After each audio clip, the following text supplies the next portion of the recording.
5, 4, 3, 2, 1. Boom. Boom. Adam, what's up, man? How you doing? It's good to be here today. It's good to be here, too, with you and to talk. Whoa. I'm already knocking shit over. Can't be trusted. Your book, Alien Worlds. Yeah. And the Fate of the Earth. Yeah. All about it. That's deep shit, man. Just the title alone, you're like, whoa. I love aliens. Everybody loves aliens. Everybody does, but what are your thoughts on actual aliens and whether or not they've ever visited here? Yeah, it's interesting because, sort of two things. So, first of all, we should tell everybody you have a background in science. I do. I'm an astrophysicist science. at the University of Rochester. So I run a research group that studies like stars and planets. And so you're not a crazy person I brought on here. No. I'm a card-carrying scientist. I got my card and everything. I've been doing research on astronomy, astrophysics for a long time. But I also do all this popular writing, like for NPR and New York Times. And the genesis of this book came, because I love science fiction. I've been reading science fiction since I was a kid. But also I do a lot of work on climate change. And so I deal with a lot of climate change denial. And what I realized was that there's this way we talk about it that is completely forgets about the fact that we're probably not the first, And that led me to a whole bunch of research that eventually led to this book, including one paper that we did that showed that the odds that we're the only time it's ever happened, the only civilization in the entire history of the universe, the only way that could be true is if the odds per planet are 1 in 10 billion trillion, right? That's pretty low, right? So, the odds of anything being 1 in 10 billion trillion, that's pretty freaking low. So it's probably happened before, There's been other civilizations before ours. And once you realize that, man, that is it changes everything about how we think about ourselves, and what's happening to us right now. So of other civilizations before ours that have fucked things up. Well, that's kind of the premise, right? So that's what, when you look at climate change, right? Basically what it is civilizations are giant machines for turning energy into work, right?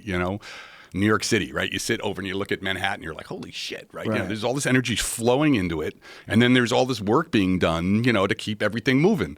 And, there's no way not to have an impact. If you build a world-girdling civilization, which, that's what a civilization is, there's going to be impact. So the whole point of my doing this book was to start looking at ourselves as just one of. We're not alone. We're not the only time this has ever happened. Doesn't mean anybody's around now. That's a different question. But the idea that it's never happened before, it meaning civilization, what's happening around us, this machinery and everything, that, that just in the new world of what we understand about planets and shit, that is just it's not tenable anymore. We got to wake up. The idea that some civilization has to be the first one, that's what the only way you could ever think that we're the only ones is that some civilization has to be the first one, even in a universe that's infinite. Yeah. It has to happen one time. Right. But the idea is, are the conditions ideal in a trillion different spots all over the infinite expanse of the universe? Yeah. And that's the thing, right? So what we've learned, one of my trips right now is this is not your grandfather's SETI anymore, right? Our understanding, we went through this major revolution in our understanding of planets about 20 years ago. So you look back at the Greeks, right? And you can see them arguing about whether any other stars had planets other than, the sun. Mm-hmm. And it goes back and forth. Some of the Greeks were like, yeah, it's definitely happening. And then Aristotle was like, no, we're the only world in the whole universe, that has life. And then as time goes on, it kind of goes back and forth. And even at the turn of the 19th century, people thought planets were incredibly rare. That they thought the only way you could get a planet was if two stars passed really close to each other, and they kind of taffy pulled out stuff that would eventually form a planet. And the odds of those kinds of collisions are so small that people were like, you know what? There's just no planets. And no planets, no life, unless something really freaky is going on. But then 20 years ago, we discovered our first planet. Isn't that crazy when you really think about that? 20 years is such a short amount of time. 1998. Yeah. And nobody knew before that. Nobody knew whether there were any planets, right? When I was starting in astronomy, people were like, well, we don't know whether there's going to be any other planets. And we went from, so the first one was actually 96, I think, 95, 96. From that to now, where we know that every freaking star in the sky has a planet, at least one. Pretty much everyone. The giant ones maybe not, but they're so rare that, pretty much every star you see in the sky has a family of planets around it. That is so nuts. It's so nuts that this is such a new discovery. Yeah. I mean, when we think about what we know about the universe, we think that we've had a pretty good understanding of it for a long time. Right. But the fact that we didn't even know for sure that there are planets. Right, right. In my own lifetime, people were teaching me when I was starting, we just don't know, maybe they're rare. And now we know for certain that they're everywhere. And the thing people have to realize is every one of those planets is a place. You know what I mean? Mm-hmm. It's a place you could walk around. Some of them for sure are going to have oceans. There's going to be mountains. There's going to be rain falling. They're all freaking places, and they're all places where things can happen. Planets are basically like nature's way of taking sunlight and doing something interesting with it. So you have 10 billion trillion planets in the universe, right? And every one of them is an experiment that's being run. So, the idea that we're the first time it's ever, now that we know that, right? Now that we've gone through that revolution and understand that planets are like dime a dozen. Planets, we're not only talking about planets here, we're talking about planets that are in the right place for life to form. So there's the idea of the habitable zone, right? So, Mercury sucks. You cannot, Mercury's so hot that there's no way anything's going to happen. And, planets that are far enough out, they're going to be so cold, they're so far away from their star that they're going to be so cold that, it's hard to get liquid water on the surface. So we define the habitable or Goldilocks zone as the place where you can pour water onto the surface and it'll just sit there. It won't freeze and it won't sort of just evaporate away. So all these 10 billion trillion planets I'm talking about are all in the right place for life to form, And so with that many numbers, that many experiments being run, you got to be a psychotic pessimist to say that this is the only time a civilization's ever happened. Right.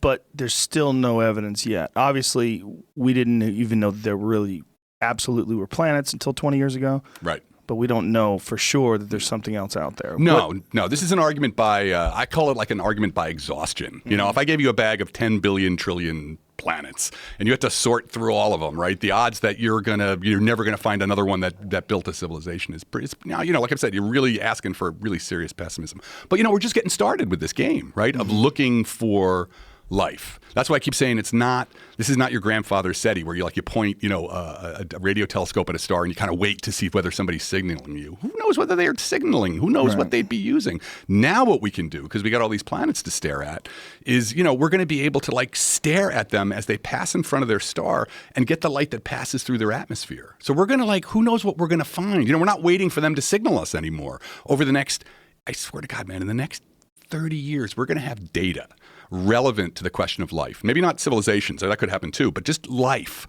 on other worlds, And we've never had that before. All the arguments for the entire history of humanity have just been two dudes yelling at each other, right? But in the next 30 years, because the stuff we're building, and now that we know there's planets, we're going to have real data to argue over it. So, man, it's we're in a whole nother ball game now. I think the big fear for a lot of people is what happens when we find out for sure that there's something else out there. Yeah. If we really do find some other Manhattan on some Goldilocks planet that's hovering some similarly sized star a billion light years away or whatever the hell it is, that's going to be very, very, very strange. It will be. It'll be a game changer, right? Because for religions, wow, what do you do if you find other intelligent creatures who are building civilizations? You start making them pay taxes. That's what you do. That's you right. Fucks. You go get pissed off that they're not doing what you want them to do. You should be believing this one.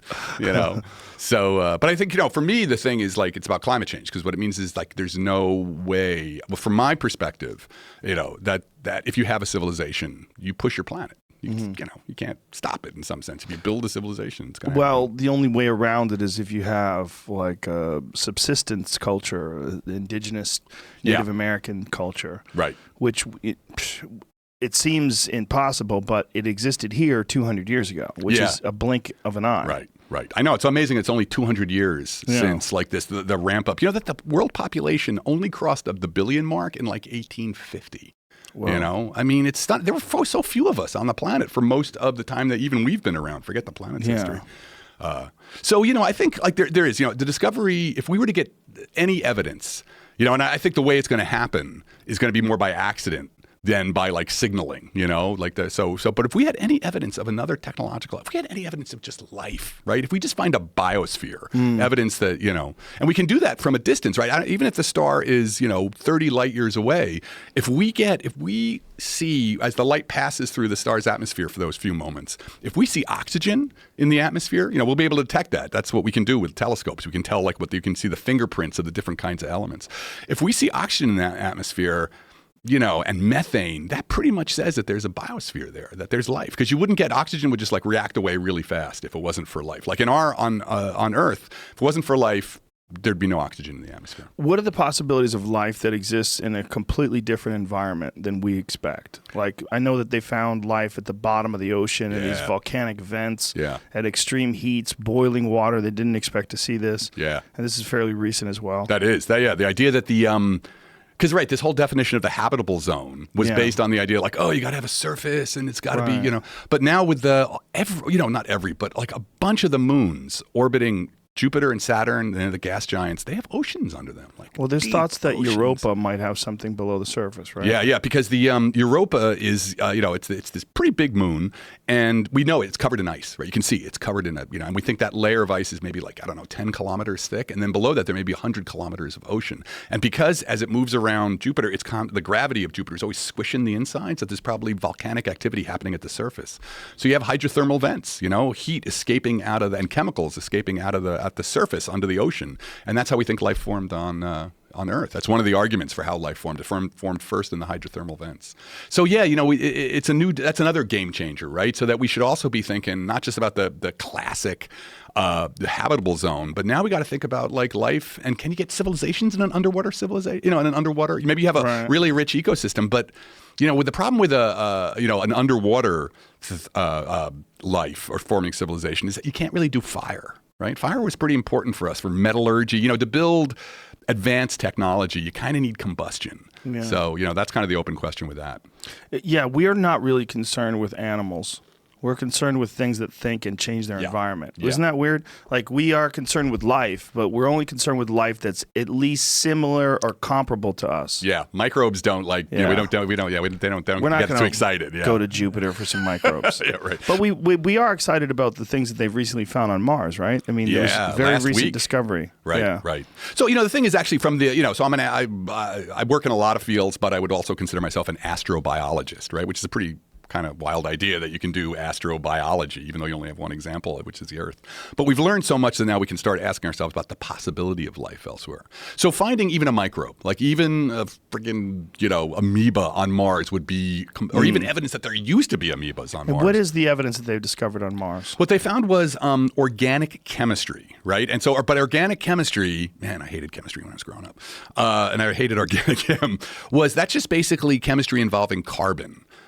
So you can have organic chemistry doesn't mean organisms, but it's the kind of chemistry that organisms love, right? So finding evidence that there was they drilled amazing, we sent a freaking robot to Mars that could drill through a rock, and then ingest the rock, and it's like, and then send the data back across space. Man, we're pretty good for a bunch of hairless apes, Yeah.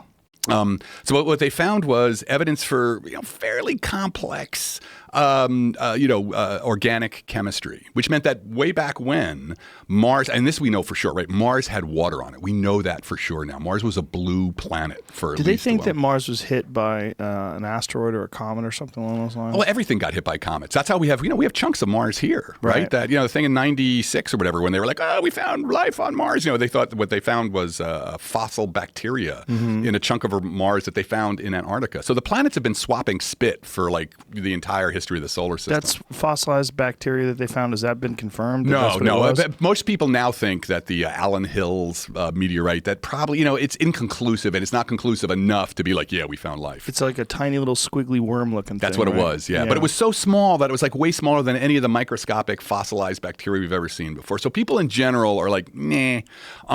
But that's what started, right? That's when Clinton was like, okay, we're going to send a lot of shit to Mars. Because back in early 90s, people were kind of done with Mars. And so that's what triggered the whole, one space probe after another, the rovers. And the thing we found was a direct result of that effort, which was this organic chemistry, which says that back in the day, Mars had a lot of this stuff lying around, had a lot of these, these organic chemicals lying around, which if you're life, that's what you're going to be using. So that's one more step. We've been putting the Lego blocks for the argument for life on Mars, one piece at a time since the first rovers went there. Yeah, if we did discover just even plants on some other planet, even just a planet with some sort of plant-like life. Yeah. That'd be a game changer. That'd be a game changer. Because right now we don't know if are we the only time in the entire history of the universe that like this crazy thing where we went from non-life to life. Like, is that common or is that never ever ever happen? So that's the question we want to answer. And that argument I was given before is, I think from the probable arguments, I'm saying it's like, it's almost overwhelming that, it probably happened somewhere. Again, doesn't mean anything's here, but we need evidence, right? Science. So we got to build that evidence. Yeah, and if we do find something, the one of the weirder things would be if we found something and there was a way to get there. Yeah. If we find something and we're like, we found something, but we're pretty sure there's some kind of life and it's 3 billion light years away. You're like, well, that's cool. Yeah, what do we do? Yeah, it's nice to know that we're not the only ones. Yeah. Well, it's interesting. Like, how much would that change? Even if we found like evidence for this, because this is a debate. Like, if we found evidence of a technological civilization, we saw like alien megastructures, like that star they thought about. Yeah, what was that nonsense? It wasn't really nonsense. It was there was something floating around, right? Well, so here's what they saw. So that the way we discover planets is we look for when the planet passes in front of the star, you get a little dip in the light, right? It blocks out a little bit of light. It's like a little eclipse. And so, that's how we know that every star in the sky has planets. But there's they found one that just made no sense. Like the light would dip, then it would stop dipping, then it would dip again 3 times, and it would stop dipping. Sometimes it was lower, sometimes it was higher. For a year or so, people were like, what the fuck is this? Right. And so, Jason Wright and others, Jason's a friend of mine, they wrote a paper where they were like, hey, at least, because this is what the future is going to look like. We have to at least consider the possibility that these are artificial structures that are like orbiting the star or, But it would have to be ungodly huge. Ungodly huge. Alien megastructures. That's the best word ever. Like the size of a country, right? Yeah, these things would be huge, right? But that's what people think, when people think about advanced alien civilizations, the idea of building large-scale structures is, you think that may be the next thing you do once you reach a certain point, like the Dyson sphere, the idea that you could collect all of the sun's energy and use it for yourself by building a giant sphere around the sun with solar panels on the inside. People think that goes back to Kardashev's, the idea of this Kardashev scale back in the 60s, where he's like, look, there's going to be a natural progression of civilizations that goes, first you collect all the energy you can from your planet, and then you use that to do amazing things, and then you collect all the energy from your star, and then you do that, you do amazing shit with that,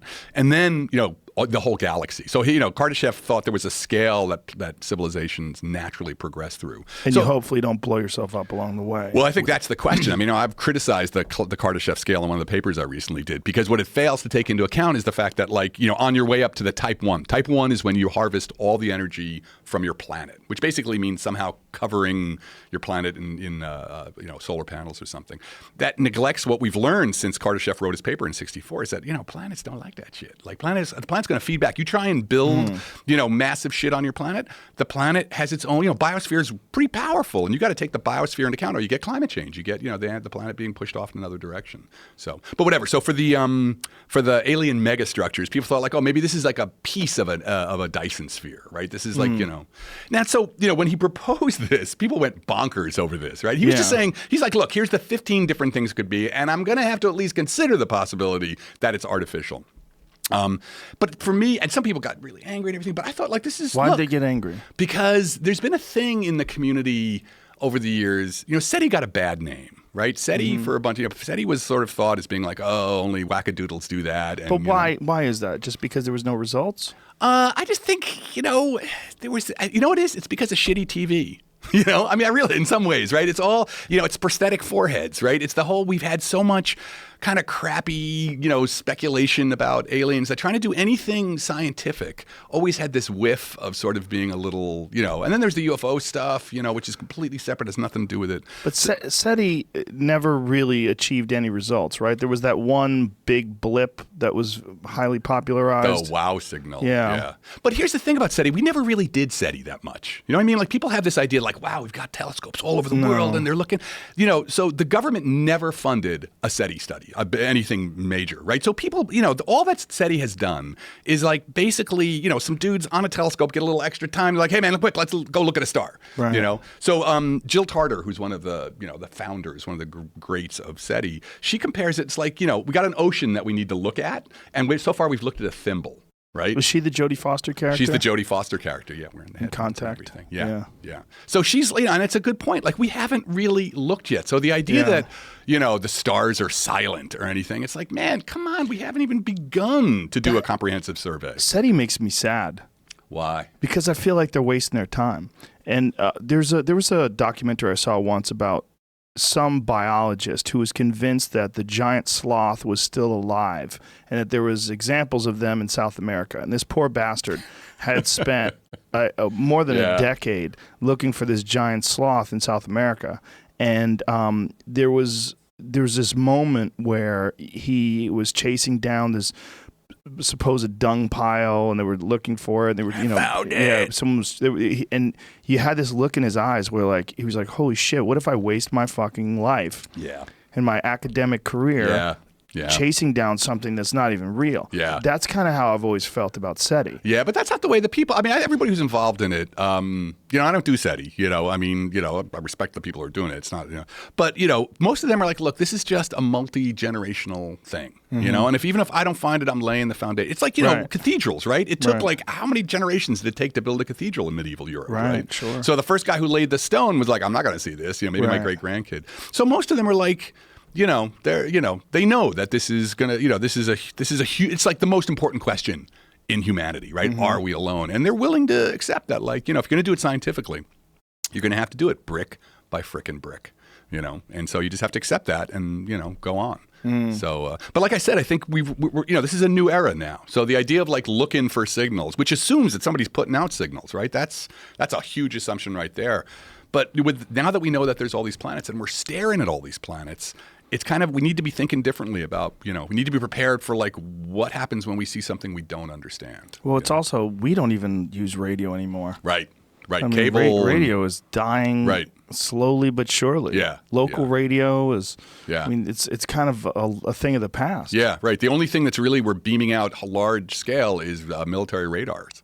That's the main thing. So there would be some kind of signal. It wouldn't necessarily have to be radar or radio. It would just have to be something that we could detect, some form of anomaly that seemed to be artificial. Right. So here's some of the suggestions that people are talking about. So Avi Loeb at Harvard talks about the idea, maybe what you need, and you're going to need the sensitivity for this, you're going to see rocket engines going back and forth between, you have a planet, you have a multi-planet civilization in some, and you're going to see little flares as rockets decelerate and accelerate back and forth. People have talked about seeing city lights. The telescopes are getting, we're building these giant telescopes. They're 30 meters across. There may be a potential one day to see a city light. You could see city lights when you're going to see the planet come around. This is all we're not there yet, but. People 20 years, 30 years. 30 years, 40 years. This is a long game, and you got to be playing the long game. At some point, we're going to need to build stuff in space that's even larger so we can collect more light. And won't the issue also be that if we do see these city lights, we're seeing city lights from millions of years ago? Well, it depends. A planet that's in a star 10 light years ago, that's 10 years ago. So it's not these things could still be around. Okay. Here's a really interesting idea. Because, one of the things that I'm talking about in my book is how long does any civilization last, right? That's the real question. All of this stuff is super relevant for us now, because the question is, what is the average lifetime of a civilization? So you might be able to see artifacts from civilizations that are gone. Imagine a civilization covered one of its moons in solar panels, right? The reflected light is going to show a spectral signature of the panels. So it's they don't even have to necessarily be alive now, that we still might be able to see stuff from their, evidence of artificial structures or something that's not natural around them. So, that's the thing, man. It's we're about to take this step in astrobiology, where we're already running models of exobiospheres, right? We're asking what kind of chemistry can you have if you don't if you have photosynthesis on a planet around a star that's smaller than ours, that star is going to be mostly red as opposed to yellow like ours. So the light that's coming off it is going to be different. Can you have photosynthesis in that case? And people are yeah, you probably could. And what would it look like? So we're already doing the work to be ready for biospheres. So exo-civilizations, we kind of need to be prepared for that too, looking for, what could be the traces, what might we see from a distance from an exo-civilization. They don't have to be signaling us, they're just there, and we're going to catch some aspect of their being around. And if we did see some sort of a signature from rockets going back and forth, we would have to assume that this is a similarly aged civilization to ours. Whereas if we saw something that was 1,000, 100,000 years advanced, we probably wouldn't see that anymore. We'd probably see some sort of a manipulation of time and space. Right. If that's possible. If it's possible. If it's possible. Yeah. So that's, I mean, of course, that is one of the problems is that when you start pushing, it's just like saying like, what are we going to be like in a million years? Who the frick knows? I mean, it's so long. So I think you start with what you know. And the cool thing about the planet part though is that, unless they become like energy beings, they're going to have an effect on their planet. So looking at their planets to look for, for spectral indications, that's probably, even after they die, there might even be things. So that's, I think, a good way to go. Yeah, I'm so curious as to what we're going to be able to do in 1,000 years and 10,000 years and 100,000 years if civilization does stay around and we figure out how to not melt the earth or boil the oceans or whatever the fuck we're doing wrong. Crap we're doing, yeah, right. But there's a bunch of science fiction films that do speculate of what's going to be possible in the future, and one of them was what was that recent one with what's his name? All right. What's his name? What the fuck's his name? Matthew McConaughey. The one where they go through the wormholes. You know? Right. How much do those movies piss you off? They don't. I don't know. I do not. I mean, but they get love science fiction. So, I mean, I do not need my science fiction to be correct.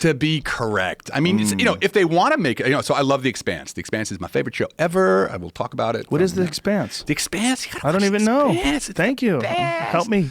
So The Expanse, it's a series of books, first of all, that I think are the best science fiction books in the last 15 years. Really? And then they made it into a show on sci-fi. And then they had 3 years of it. And, at first people were like, oh, this is kind of hard to follow because, it's a lot of stories coming together. Mm-hmm. And then, this year it got 100% ratings. Or what is it? Rotten Tomatoes? Rotten Tomatoes, 100% or 95%. Like, people love the show. And then freaking Sci-Fi canceled it. And so then Jeff Bezos just picked it up. Oh, because good people for you, love Jeff. this show, Fuck man. yeah, rich All right, so man. let me tell you why this show is amazing, right? So it takes place about 200 years from now, and we are truly a multi-planet species. Like Mars now has, billion people on it. And it's become its own political power, right? It's separated from the Earth. And then the asteroid belt has also, people are colonizing and, living on the asteroid belt to, mine resources. But the belters, as they call them, they're like second-class citizens. They're basically like super poor, and they got the boot on their necks by either Earth or Mars. And so there's this whole interplanetary kind of political shit going on, which is just great, And then you enter into this. They discover what they call the proto-molecule. This is basically this alien molecule that was really a device that some aliens threw our way billions of years ago. That was, how much am I supposed to give away? I don't want to, so no, not too much spoiler. It's okay. Alert. No one's going to remember. All right, good. So that, complicated. So that that becomes kind of a weapon in this political intrigue. So it's just a great story. It's kind of like people call it like the Game of Thrones in space. But I'll tell you what I love about it is that this is what it's going to look like. Like they get the science on this show so right, as much as you can, right? So, in space, if your rocket motors are on, there's gravity because, the rocket motors push up towards you. And so, you got gravity, you can walk around. When you turn the rocket motors off, you float around, right?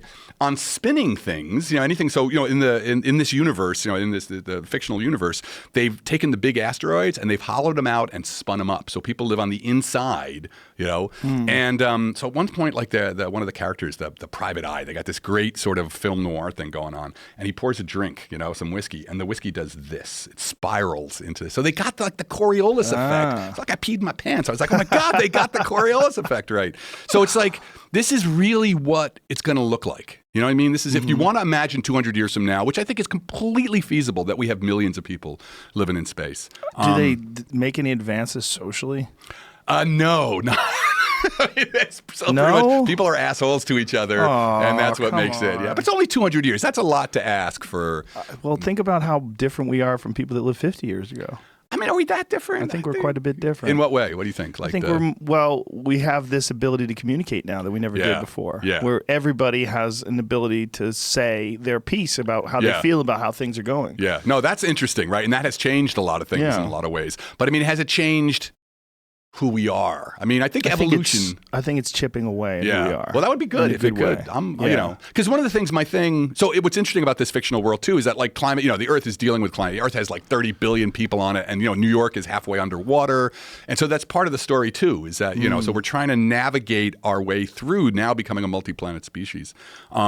So you know, that is a version of at least 200 years where you can really extrapolate the technologies and ask yourself, because that's real. I mean, I think that's really going to happen. If we make it through climate change, that's the prize at the end of the of the story. If we make it through climate change, you know, with the stuff that Elon Musk and Jeff Bezos are doing, man, that's real. Like, is this what your number one concern is? Climate change? I'm a single voter. Yeah, climate change, because it's like it is an existential dilemma, you know. And because of all the writing I did for NPR and the New York Times, I have dealt with a lot of climate change denialists, man, and it drives me. What's the big, because I recently had a discussion with someone on the podcast that didn't believe in climate change. And it was a weird thing because I kept pulling up all the different scientific consensus studies, all the different studies that show that we were having an impact. It's an undeniable impact. Undeniable. Under 30 years of science. I saw that. And she was like, you know, well, that's what you say. I don't think that she's really thinking about that. In her case, I don't think she really thinks about it. I think she just has this stance that she believes that group that she's a part of subscribes to. So there's an ideological aspect of it where you have a predetermined pattern that you're supposed to follow when you're on one side. Right. You have to be pro-life. You have to be pro-Second Amendment. Whole bucket of stuff. There's a bucket of stuff. Yeah. And I think it's a giant problem with our culture that there are two groups of people that you can't, like, to truly be an independent thinker, you're like one of these weirdos. It's off in the fringe. To be independent of either party. Right. And the thing about science is the whole point of science is to be independent. Is to be and to have, you know, what science is. Facts. Science is a way of having public knowledge. Yes. You know what I mean? Like, everybody has their opinions, whatever. But science is about the stuff we can all be like, oh yeah, for sure. You know, it's this whole process that we've evolved over 400 years. And with climate denial, man, sometimes, you know, it's just, you want to be like, what are you saying, man? Like, what? Read a book, because they'll say stuff like, here's my favorite one. Climate's always changing. Hey, man, climate's always changing, man. Which is true. Yeah, right? But if somebody comes to me, because, you know, what I want most for people, like, I consider myself an evangelist of science. I love science. And so if people come to me and they say, hey, man, isn't the climate always changing? I'm like, oh, man, great question. You know, we actually know the answer to that. Yeah, it's changing, but it's changing. Like, what's the time scale? You know? So it changes often on million-year time scales. But like from the last 10,000 years, since the last ice age, which was 10,000 years ago, which is amazing. Like, there used to be a mile of ice above our heads, you know, 10,000 years ago.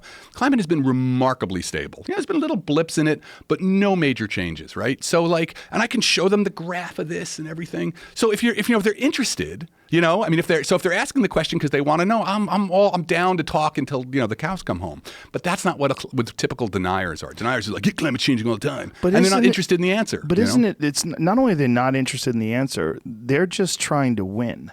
Right. It's not a real conversation because it's a really complex thing. If you dig an ice core and you tap down to 50,000, 80,000, 100,000 years, you see all these bizarre shifts of the climate that could be indicative of super volcanoes and asteroidal impacts and solar flares. A lot of shit happens over the course of a million years. Right.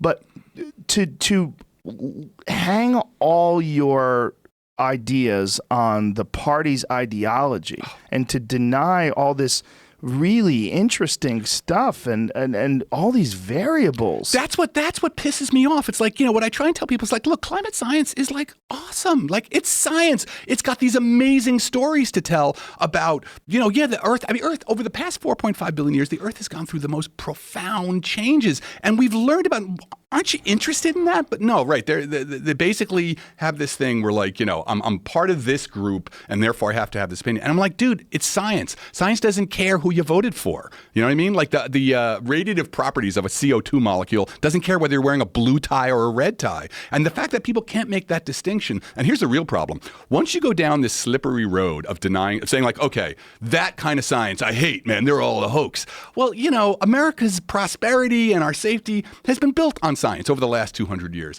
You know, you start to erode the whole thing. You can't just like call one group of, you know, scientists hoaxsters, you know, and it's all they're only doing it for them, and not have it slowly infect everything else to the point where, like, you know, China will be happy to eat our lunch. when it comes scientifically. China's pumping huge amounts of money into science. They're not doing this. So like, we're limiting. And here's the other thing that really bums me out. Science is not it's not a lunch buffet. You know what I mean? You can't be like, oh man, can I have some of those antibiotics? I love antibiotics. And oh yeah, the cell phone's great. I'll use that. And I really want to fly in a plane. But climate change is bullshit. You know? I mean, like, either you accept that you live in a scientific society. It doesn't mean like you're slavishly adhere to anything, comes out in a journal late yesterday. But, either you adhere to the idea that this method has produced miracles for us, or, give me the cell phone back. You know what I mean? Well, the scientific method is what has established the actual real facts of how things interact with each other that's allowed us to create technology. Right. And I think they split that distinction. Right. They focus on the technology and commerce. Right. Which is more important in their eyes than the consequences of the environment or what's going to happen to the environment. Yeah. There's the big hope is that we're going to figure it out, and I'm hopeful of that too, is that we're going to figure out some way to extract carbon from the atmosphere with devices or some enormous, like there was some, I don't know if it was a working prototype or it's just a concept, but there was an enormous building that was really an air filter. Yeah, they're starting to look at carbon capture again. With places like Hong Kong and places where they have Beijing, where they have terrible, terrible pollution, and more importantly, particulates in the atmosphere. Yeah. So it's not just like a carbon thing. It's like they have shit in their air. Right, that they're breathing into their lungs. It's awful, man. It's I went to Mexico City a couple years back. I've been there twice, but I went there for a UFC, and when we were flying in, I took photos, and I put them on my Instagram. See if you can find those. They're fucking shocking. It's man. unbelievable, it's like, right? What kind of a creepy animal is the human, where the human is capable of burning smoke into the very air that we need to take into our lungs to keep our body alive. Right. Oh, you see it so bad. Yeah. People have never been to Mexico City. Yeah. Like, it's a stunner. Dude, my fucking head was killing me after 2 days there. Yeah, well, that's what happened with Beijing when they had the Olympics, right? They had to they had to stop all industrial activity for 2 months. Right. LA used to look like this, right? Yeah. Before the Clean Air Act, LA would have that's what I wrote. I wrote alerts. Mexico's LA on steroids. Right. Mexico City is LA on steroids. I mean, it's so dark. This whole question of what we'll do, like this brings us back to the aliens, right? So my point is that, we're not the first time this has happened. Pretty much if you build a civilization, anybody who builds a civilization like we've done is going to trigger climate change, right? It's kind of unavoidable, right? So that goes back to the denier thing. One of the things I'm trying to do with the book is flip the script, right? Because you talk to climate denialists and it's the same freaking set of things that man, dude, we've been here before. The question's been answered. But I'm trying to flip it to show that the whole question of, did we change the climate? That's what everybody focuses on. Did we not, Right. And, from when you take the 10,000 light year view, then what you realize is what did you expect? We built a world-girdling civilization that uses a quarter almost of all the energy the biosphere uses, right? So, every day the biosphere has 200 terawatts of energy that it's producing in sugars. We use about a quarter of that. How did you expect there wasn't going to be an impact, right? So this changes the whole way we look at it. We don't need to argue about did we or didn't we? Of course we did. This is what happens when you reach this level. And the other thing that, in the book that I'm trying to argue to also, and it pushes back against the deniers, is climate deniers are human haters. They're all we did this amazing thing. We changed the atmosphere of an entire planet, right? Climate change shows on one level how freaking awesome we are, how far we've gotten. And if you look at from the perspective of, species doing this again and again across the universe, this shows that we've reached a level, right? We've leveled up, right? I play a lot of video games, right? And so that whole thing when you level up and, you get the sniper rifle, we've leveled up. And so now the question is, are we smart enough to see what we've done and make the right choices? Because that's what the universe is going to be. There's going to be species that trigger climate change. It's going to happen all the time. And some are going to be like, oh, man, we need to do something, right? And they'll make the actions. They'll be able to work it out, get it together. And other ones, who are just going to end up in the cosmic waste pile. So we're like cosmic teenagers. And just like when you're a teenager and you start to drive, right? Either you figure it out, either you're drinking and you're partying and you drive the car off a cliff, or you figure out how to handle your responsibility. And that's us now, Yeah, no, I agree with you. And I feel like there's a fundamental problem with the way people approach ideas. And I think it goes back to what we were talking about earlier about right versus left, or Republican versus Democrat. They're not thinking of the consequences of arguing for against the possibility that climate change is a human-caused thing. They're not thinking of the consequences. They just want to win. Right. They want their side to be right. They want their side to be right. And what bums me out is they don't understand the consequences of that for both the American enterprise and the human enterprise. Right? I mean, because if you keep calling one branch of science a hoax, then what's to say the other branches? Like, well, then you're rolling down this slippery slope where like the other countries, so most of the Nobel Prizes Americans have won were people from other countries. They came here to do their science because we had the best scientific enterprise. Right. The next generation will just go somewhere else. They'll go to China, So there's that part of it. And the other part is like, dude, it's just science. It doesn't care about your political views. And, it's not fair to use the cell phone and take the antibiotics and then turn around and then suddenly treat this thing as if it was another thing in your bucket of, ideologies. I think also people think if you somehow or another compromise industry's ability to work, that you're going to kill jobs and you're going to damage the economy, and that's more important. Yeah, but I think it's the exact opposite, right? And if people really saw, right? I mean, again, just like I'm saying, climate change shows how powerful people's become. It also shows how powerful our enterprise, right? We did this by, building businesses, by building enterprise, and we built this world-girdling machine of civilization, and the planet actually noticed. Why do you like that term, world-girdling? Because it gives me the... Like a girdle wrapping around the earth? I think it's because it's from Shakespeare, like from Caesar or something. I always thought it was a good... But it's the idea that in the Foundation trilogy, the Isaac Asimov, classic science fiction thing, there's the planet of Trantor, which is the center of the empire, the galactic empire. And it's it's basically the whole planet's been covered in city. The planet, you got to go down 500 levels before you get to the surface. So that idea, what I like about it is the idea that we've done something, we're kind of covered the planet in our effect, covered the planet in our enterprise. So this issue of business is that there's a place I can stand in Rochester. I did this for NPR. And there's the Erie Canal. I can stand right on the edge of the Erie Canal. Then there's a train tracks, those tracks were laid back in, the original line back in the 70s. Then there's a highway. And then there's the airport right over there. 4 different infrastructures, which every one took huge amounts of money to build. One of which we don't even use anymore, right? So the idea of building an infrastructure that will not be carbon polluting, will not trigger climate change, dude, this is what we do, Right. So the idea that there's going to be more jobs that come out of this than it could ever come out of fossil fuels, It's not a big deal for human beings, because that's what we do, to switch infrastructures, and there will be a lot of wealth generated by just like there was when we switched to the trains. Well, where's the argument coming that because there are people that just adopt the party line that climate's always changed and human beings barely affected and it's not something to concentrate on. Where's that coming from? Again, I think it's the gradual political polarization of everything. Because if you look at we're now at the 30-year anniversary of Jim Hansen, who was the famous climate scientist, giving his testimony in front of Congress in 1988 on a hot, sweltering summer day, where he said climate change is already happening.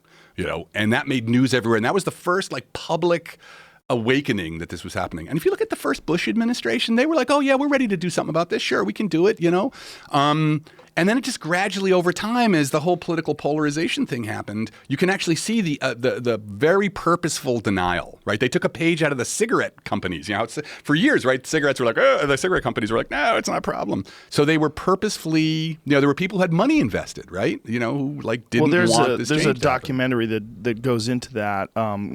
What is the name of that? Merchants of Doubt? Merchants of Doubt. Yeah, that's a great book, man. That's a really good book, yeah. And the documentary is really good, too. Yeah. So it was purposeful, But it's also confusing. It's like, why are they doing that? Who's paying them to do that? Obviously, the cigarette companies would be paying the same people to put doubt into the idea that cigarettes are addictive or cigarettes cause cancer. And this is what had been done in the past. Now, the same people are involved in doing it with climate change. Right. But why? Well, one time I wrote a piece for the NPR that was kind of positive about like, yeah, we can switch infrastructures like I'm saying. And some guy wrote me back very angry. And he said, the proven reserves, the stuff, the oil that's in the ground has a wealth, has a monetary value. Like, that's in the oil companies' banks, in their bank accounts of like $1.5 trillion. And the guy said, dude, people have gone to war for a lot less than $1.5 trillion. Right. So, if we were to really be like, hey, man, we can't burn that, you're going to have to leave that in the ground. That's like their bank accounts going like, down to zero pretty fast. So what I don't So it's those industries. I think that's part of it. And then you get linked to other things. And then it becomes this sort of like mass, becomes the political they use the political polarization to sort of make this happen. It doesn't, and look, other countries aren't doing this. Right. That's the important thing. Other countries, there's always a little bit of climate denial going on. But we're like the only country that's got, as you can see, because we're the only ones who are not part of the Paris Accord. Well, it's one of the weirder things about this right-left things. The left is always supporting the environment. The left is all about the environment. The left is about clean air and clean water. And how did that happen? I don't understand it. I don't understand that either. The whole thing is very strange. Well, I got, I have issues with, environmentalists too, because I think after one of your shows I was watching, the whole idea of eco-bros, right? And you get eco-broed by people. And so I have a piece in the New York Times today, an op-ed, where I'm basically saying like, look, man, the planet's going to be fine. Like, long term, there's nothing we can throw at the biosphere that is going to kill it. It's not about saving the planet. The Earth is not a fuzzy little bunny. The planet is powerful, and it's really about saving us. Let's be honest about what's going on, and there's going to be all kinds of ethical choices that go on. That the polar bears may not be able to come along with us on the ride here. We need a healthy biosphere with a lot of biodiversity, but we're part of it, and we're going to have an impact. There's no such thing as no impact. And already I'm getting eco-broed. People are like, hey man, you just you don't care about life. Yeah, what about? I just like, oh come on, man. I just put it in the thing. I said we need to be wise and compassionate. But they're like, well, people have convenient opinions. I mean, this is one of the things you get involved with when you start talking with people about really important issues. I mean, it's like we were talking about earlier. They want to be right. Yeah. And they want to be on the side that's righteous and with virtue and ethics. Right. And they find anything that you disagree or that they disagree with that you're saying. They don't ask you questions. They don't go, what do you think the implications are? Like, how do we minimize the effects and the negative consequences of our... They just immediately want to say, you are insensitive. You are an asshole. You are the problem. Yeah. My way around that, and that's what the whole book is about, is to like, when you've got a polarization, right? Where, you're either this or you're that. The thing this is like a mathematical idea, is to go orthogonal. When you go, because it's a line basically, right? You're either on this side or that side. Go 90 degrees to it. Now you're in a whole new space. Now you're up and down instead of left and right. Exactly. And now like the questions so you see this in like revolutions in science, right? So look at Einstein and what happened when Einstein came up with relativity. Everybody at the time was like, they were all concerned with what they call the luminiferous ether, that light's a wave, and everybody thought it needed something to propagate through, right? Radio wave or water waves go through water, sound wave goes through air. So the whole thing was about this ether, the luminous ether. Does it exist? Does it not exist? Blah, blah. Einstein was like, I'm not really interested in that problem. I'm not even going to do it. He just like changed the whole thing, and he just said, look, here's two new ideas. They have nothing to do with the luminous ether. And like all the old questions, all the old battles kind of just fell away. They didn't even make sense anymore. So that's what I'm trying to do in the book, is say, look, when you look at climate change as a planetary transition, a predictable planetary transition, the whole idea of like environmentalism versus, business interests and, right Republicans versus Democrats, it just doesn't, it's not even relevant anymore. What matters is that this is going to happen. We should have expected it to happen. And now the question is, do we become a cosmic winner or a cosmic loser? And we have to think about the biosphere differently. We have to think about our place in the biosphere differently. And the old arguments, so that's what, sometimes with climate change deniers, I'll throw this stuff at them. And it's really kind of fun to watch them be like, bleh, because they're expecting me to say like A, B, and C, and they've got D, E, and F in response. And I throw this stuff at them, and they're just like, And I'm not doing it just to fight with climate change, but I think it's true. But well, who was it that was on the podcast that was talking about climate stabilization techniques and that this is probably the future? Was it Boyan? Maybe. Anyway. What people are really worried about when you talk to people that understand the history of the human race and the history of the Earth is climate cooling. They think that climate cooling is far more terrifying than climate warming. Because if we go into a giant ice age again, yeah. I mean, way more people are going to die, terrible loss of resources, and it could be devastating to the human race. Is that something that you agree with? Yeah, no, I don't think so. I mean, it's true. And here's something interesting. We're kind of overdue for an ice age. Yeah, right? well, that was the thing in the 70s. They were saying that we were on the verge of an ice age. Yeah, I mean, there was just a couple of guys. I mean, that whole thing, because that's often something that climate deniers will throw at you. In the 70s, it was like there was like one or two guys who said that, and then it got picked up on the news. But the climate community at that time was not like, oh my God, it's cooling. Right. But here's the interesting thing for me, and it fits into this whole idea, is that like we're holding off an ice age. Like there may never be, if humanity is successful and we navigate the Anthropocene, that term, the Anthropocene, that we've now entered the human-dominated era. We've been, for the last 10,000 years, the geological epoch has been what they call the Holocene. That's all of human civilization happened in the Holocene. It's pretty warm, it's pretty wet, moist, everything's not locked up in ice. And it's an interglacial period. And if we weren't around, in another 1,000, 3,000, 5,000 years, it'd be another ice age. But the Anthropocene that we're triggering could hold off ice ages forever, right? As long as we're around, there won't be another ice age because we've already added enough warmth to the planet that it overcomes the effects that trigger an ice age. So, like, what are the ethical responsibilities of that? That's what I try and tell the environmentalists. Like, you got this image like, oh, we got to save the Earth. But they're thinking of, like, the Holocene. And it's like, well, the planet, even with us, even if we successfully keep biodiversity rich, and it's not going to be the Earth we started with, because we're here. So, yeah, what about the species that never form because we held off the ice age? I mean, forever. Like, what about the ethical responsibility of those? So, like, it opens... Boy, that is a long equation, though, isn't it? In what way? To try to contemplate what species would have existed if we allowed the Earth to cool, and our responsibility for allowing the Earth to cool so that the potential for new species to advance. That's like, fuck those species. Let's keep this place warm so we can stay alive. Well, all I'm saying, the only reason I'm raising that, I'm raising that because when we talk about climate change, what you get sometimes with the environmental movement is this sort of like the polar bear. And it's like, what I'm trying to say is, look, I love polar bears. Kind of funny that polar bears always think, because polar bears will rip your head off and drink your blood in ruthless. A second. Yeah, right. The most apex ruthless predator, man. Not only that, they're one of the rare bears that doesn't eat anything but meat. Yeah, right. And so it's so funny that we're like, oh, polar bears. Like, my friend Kevin is a biologist, and he said, like, when you get polar bear babies, like right out of the womb, he said they're like the alien from the chest burster scene. He said they're literally like right out of the womb, they're looking to kill and eat. Yeah, you're like, oh, you're so cute. Oh, whoa, wait a minute. Yeah, it's like that is a fucking, obviously people have tamed them and fed them to the point where they don't never They're not worry looking about to chew your head off. Yeah, but that's a fucking predatory, enormous animal. Yeah. So I'm raising that point to say, like, look, the thing we're going through now is it's an epic-making planetary transition. And we're part of it, right? And whether or not we're still that's the question. Whether or not we're still part of it 1,000 years from now, is the big issue. So, there are ethical issues about the polar bear, right? But there are also ethical issues, we can't just return the Earth to some pristine state. We're here, there's 7 billion of us, so, we're going to have to understand, like, there's this deeper ethical question about what does an Earth look like that's been changed by us, that's healthy, but still has us on it. It may not have polar bears. It may have rich phytoplankton, and it may be very species diverse, but some of the species may not come with us. So, like, we can't, this sort of like thing of like, oh, the pristine Earth, there is no more pristine Earth. We've been changing the Earth since we were here. So it's like, how do we have a rich, healthy biosphere with us and our civilization still in it? And the thing about things that have gone extinct in the past, and more than 90% of everything that's ever existed is extinct. The problem is we didn't know then. Right. We didn't have a checklist. Right. Like, oh, spotted owl, check, got it. Tree frog, check, got it. Now we do, and when one goes away, we kind of freak out. Yeah, and that's, we have to have compassion for life because we're part of it. Like, without the compassion, we end up with, as Gavin Schmidt, a friend of mine, calls, we have ecological hooliganism, right? We just do crazy. We're just dumping shit into rivers. Like, you don't have to do that, man.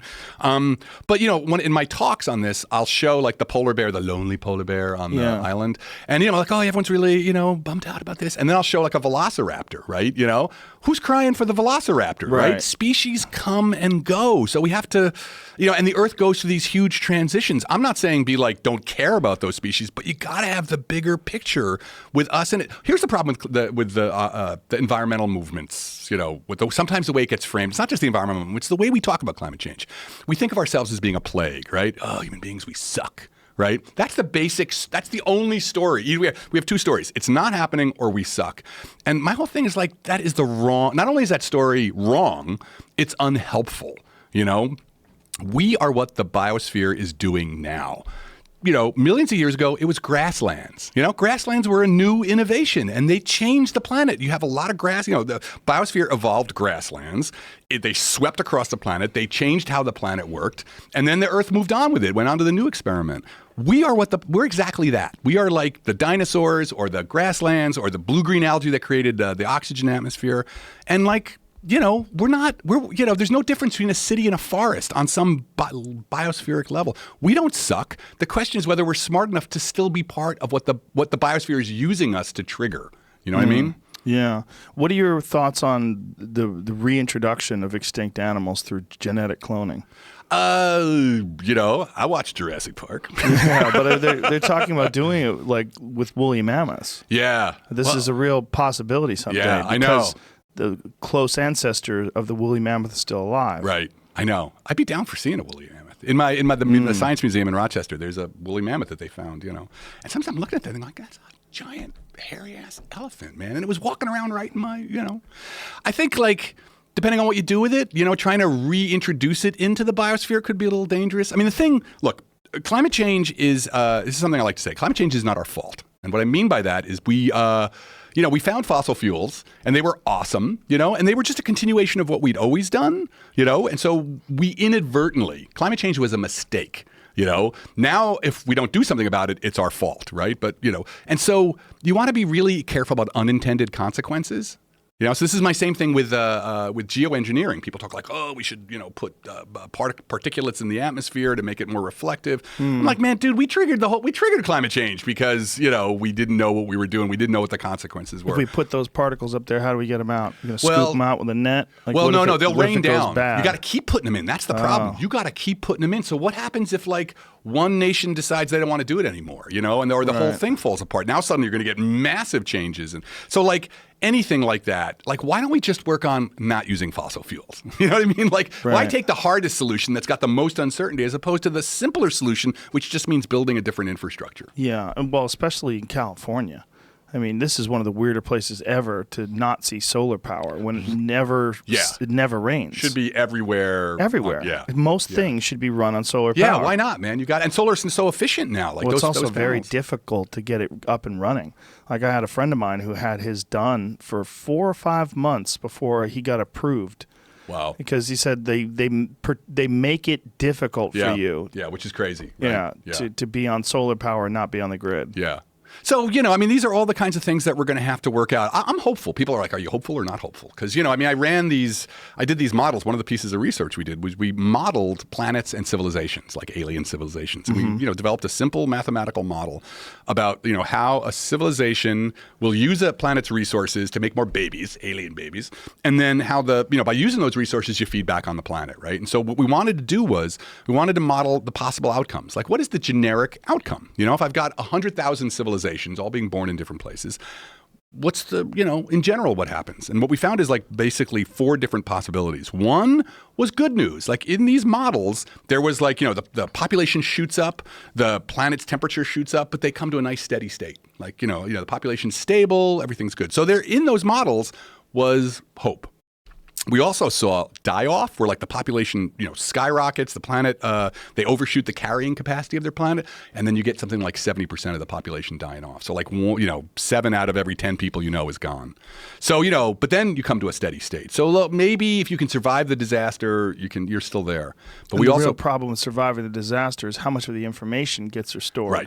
Right. Because you think about if you're killing 7 out of 10 people, how many of those 7 people are the ones who know how to make cell phones? Yeah, exactly. That's a dark age, right? That's what happens in a dark age. I remember the first time I went to Europe and I saw those Roman, the aqueducts, man, 5 stories tall carrying water.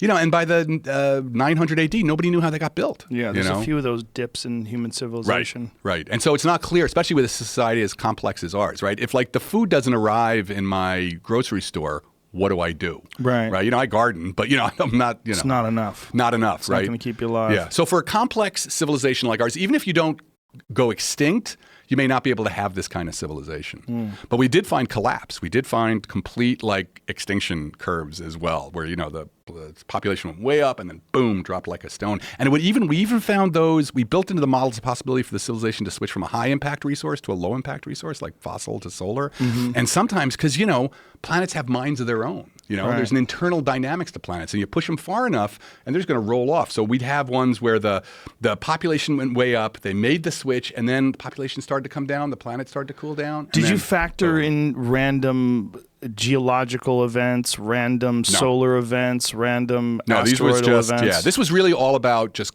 planet civilization and its feedback on the planet. We could build models like that. That would be one of the major issues with any advanced civilization is it's a matter of time before something happens. Right? As we said, we know that Mars has been hit before. We know Earth's been hit. The moon's been hit. Everything. I mean, the moon is one of our best examples. We just look at it and you see craters everywhere because it doesn't have an environment or an atmosphere. Rather. The moon was built by a huge impact between Earth and a Mars-like body, at the beginning of the planet's history. So those happen all the time.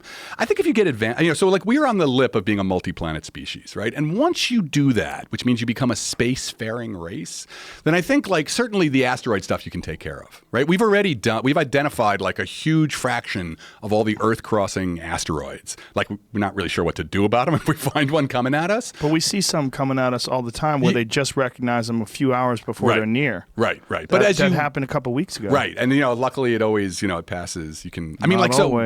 Yeah. So we couldn't really, we're young enough now that if we discovered one heading right towards us, we could just, put your legs between your head between your legs and kiss your butt goodbye. But in time, right, 200 years from now, we will have done a much better job of mapping out all the major rocks. Hopefully. Yeah. Well, I think so. I mean, if we have that kind of interplanetary, we're going to be mapping them out just because you don't want to run into them, or you're going to be mining them. What do you think is promising in terms of the ability to prevent impacts? There's a couple of things. I think the best one, if you catch it early enough, there's the gravity tug, where you just literally park a spaceship next to it and slowly have the spaceship, move. Because all you have to do is alter the trajectory a little bit. You just really have to kind of tap on it, and it'll, because shit in space is just so vast that a little tap will make it miss. So the gravity tug, you don't have to try and do the, what was it? What was the movie Apocalypse? The one with from the 90s with the space miners. Oh, Armageddon. Yeah, thank you. And then there was a Deep Impact too. Deep Impact was the smart one. Yeah, Armageddon was the dumb one. But they rip each other's off, right? Because they both came out at the same time. And I know. I think Deep Impact came out first, but it was developed second. Yeah. That'd be a bummer to be in the one that they both come out at the same time, and your movie doesn't get any attention, and the other one becomes a massive hit. Yeah. Well, so there they drilled holes and stuff, and you try and blow them up. But then the problem there is you now have a bunch of rocks, and if some of those rocks are big enough, so I think the gravity tug is kind of probably the best idea. But because of mining asteroids, we'll probably those little ones may be the easiest to mine. So. What are you worried about more than anything in terms of climate change? Are you worried about the rising of the ocean levels? Are you worried about the heating of the actual planet? The temperature being unsustainable for human life? What are you worried about the most? The one thing I'm worried about the most, like we were talking before, technological societies are these overlaid networks. You got the transportation network, you got the energy network, you got social networks, and those are really complex. And so I do a little what's called network theory. And what you find with network theory is that you may have an individual network that's pretty robust, meaning I can cut some of the connections. You got your social network. I could take 20% of the people out of your social network, and the social network will still function, most people will still talk to each other and everything. But once you start layering them, so that the social network is now connected to the telecommunications network, which is connected to the energy network, blah, blah, blah, then you can ripple a small change, ripples through the whole thing and blows it apart, and it just doesn't function anymore. So, I don't need apocalypses to have the fabric of technological civilization fall apart. So if just the weather patterns change enough that agriculture becomes really hard, We're used to the rains falling pretty much the same way they do yearly and everything. That, Like we talk about, you look at what the, like refugees, how much, the trouble, having a huge influx of refugees can cause. Climate change is going to have people moving all over the planet because now they can't grow food anywhere. So it's like, like I said, you don't need, I do worry, like ocean rise is going to be huge. Most people live in coastal cities. Most of the wealth in the world is in coastal cities. But you don't really need too much to like really shift the weather patterns. And then the thing you're used to falls apart.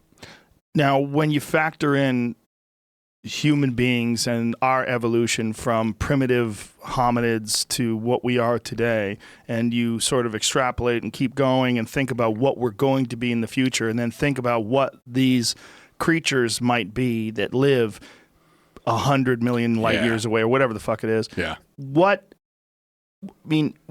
I've got to think that whatever is holding us back, our primitive instincts, these human reward systems that were engaged when we were running away from wild animals and fighting off tribes of invaders, that slowly but surely those are going to either evaporate or evolve, and we're going to get to a point where we can be more rational about complex issues. If we do that, like, what is the motivation for expanding the human race? Isn't sustaining the human race in a healthy way on this planet a better option than traveling to Mars or traveling to the other solar systems? Like, wouldn't we be better served trying to achieve some sort of a balance here on this planet? I think one serves the other. Like you look at the human migration patterns from when we started, right? We started off as a bunch of people in Africa, maybe a few thousand, right? And then you see this, migration, like, a bunch of us, like a few hundred, crossed the Red Sea, which was pretty low at the time. And then it's like they just worked their way around the coasts, took boats over to Australia, went all the way back around through.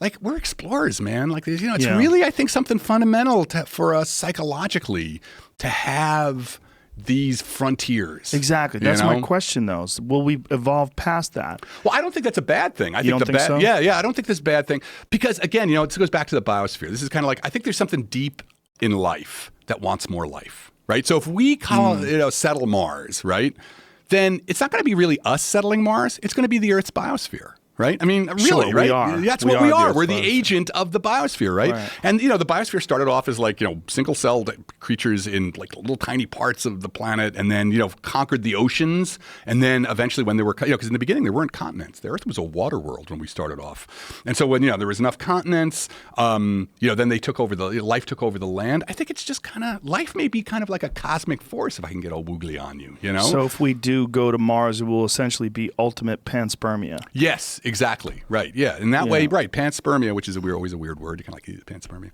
Well, it's just because people they feel weird about sperm. Sperm. Right. I know. It's always whenever I give an academic talk, I'm like panspermia. I know it's a strange when you say sperm in front of people. They're like, "You piece of shit." Yeah. Right. It's what like, no, it's a scientific term, man. I swear. Doesn't matter. Yeah. It's like saying niggardly. Yeah. Right. It's a very, very difficult word to say, even though it has nothing to do with the N word. Yeah.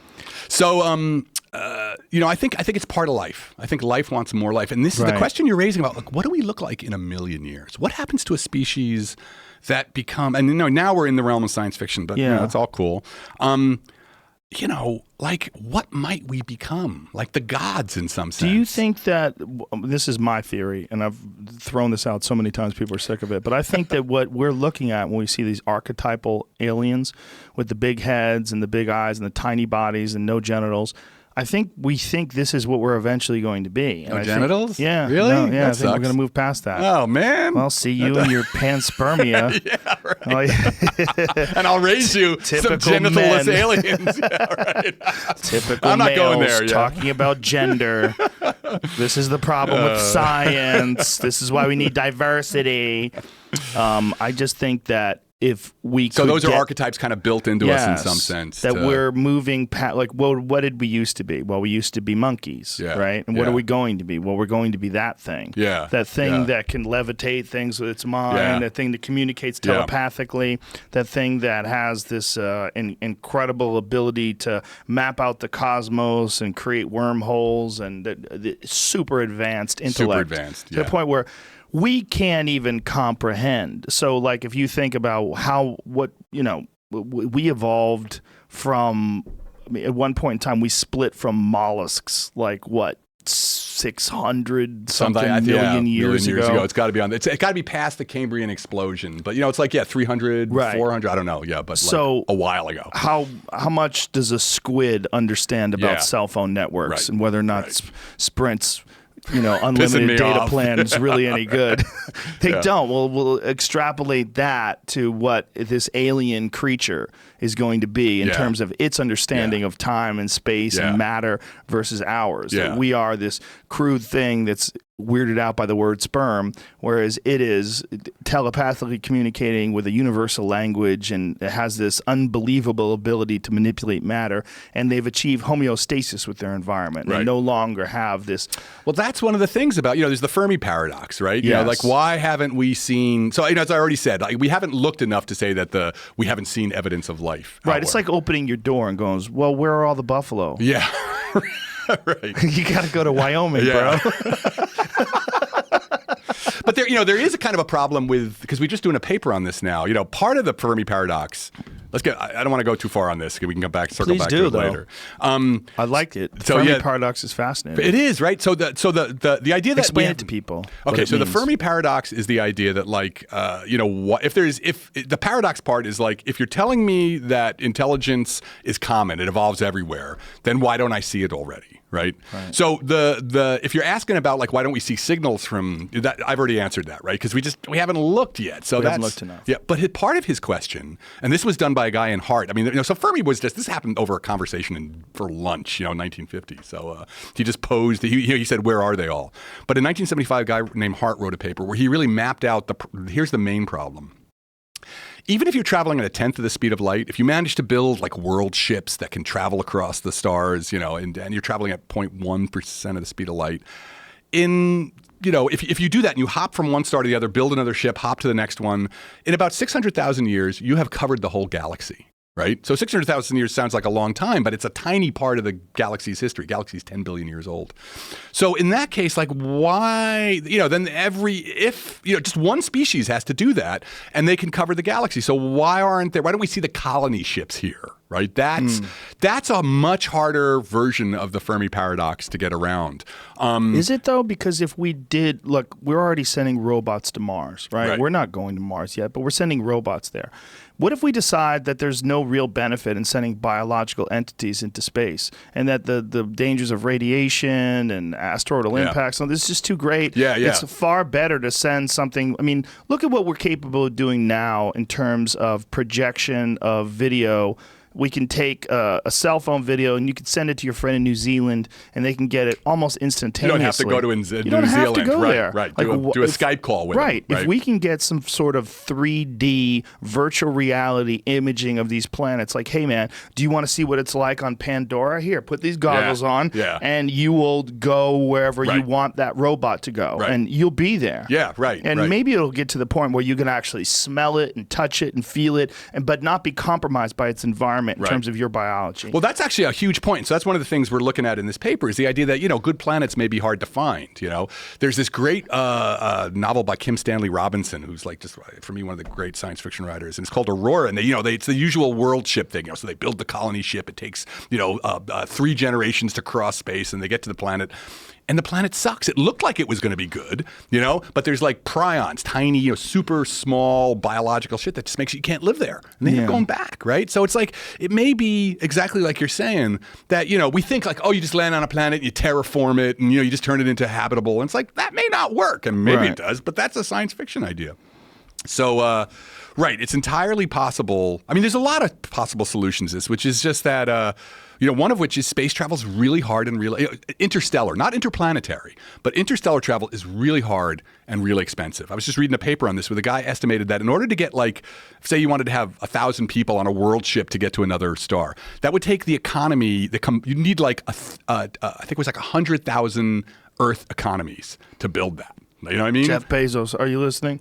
By the time we're ready, you might have 100,000 Earth economies. But it was just it was so much that unless you were, he said, with the conclusion he came to, unless you were a multi-planet species, if you were if you had conquered the entire or settled the entire solar system, maybe you'd have an economy that big. So one possible solution is good planets are hard to find, and And, it's just too expensive. It really costs a lot. And so, it's not really worth, the effort. You send out some probes once in a while, but, it's not.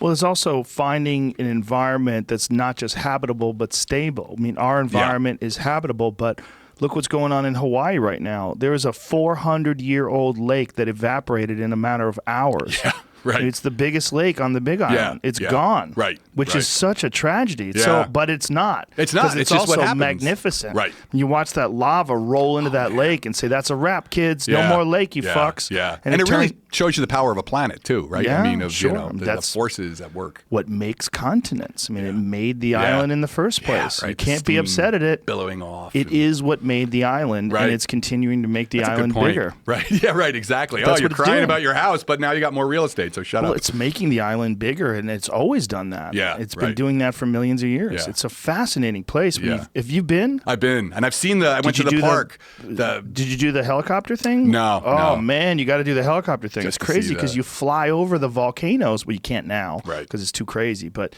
I did it a few years back, and you could watch the lava go into the ocean. Yeah.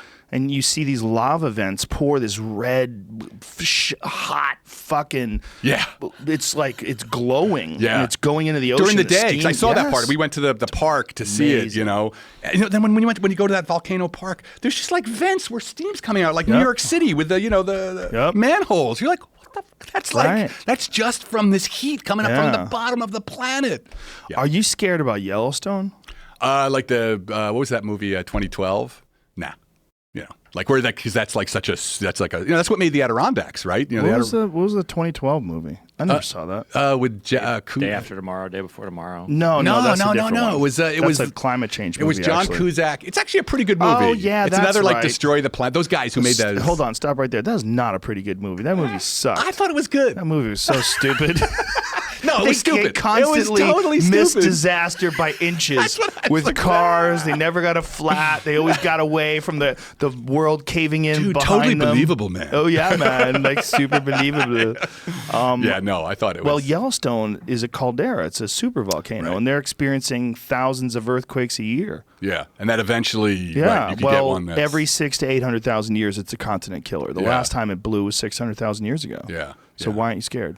I don't know. I just don't think about it, man. I'm fucking thinking about it every day, man. I'll smoke a joint and think about once a month. I think about Yellowstone. Really? and freak About out. Yellowstone? Yeah. So I just, think I should. Okay. I'm going to add that to my list of things I'm freaking out about. Okay? I have friends in Australia, and that's where I'm going. Yeah, because there's Fly nothing. over, just start driving on the left-hand side. That might be the only thing you can go to. I worry more about Seattle. I lived in Seattle for a while, and they said the super earthquake that they're looking at that's going to turn the whole thing into jello, right? You get an earthquake so bad that the ground just literally becomes porous.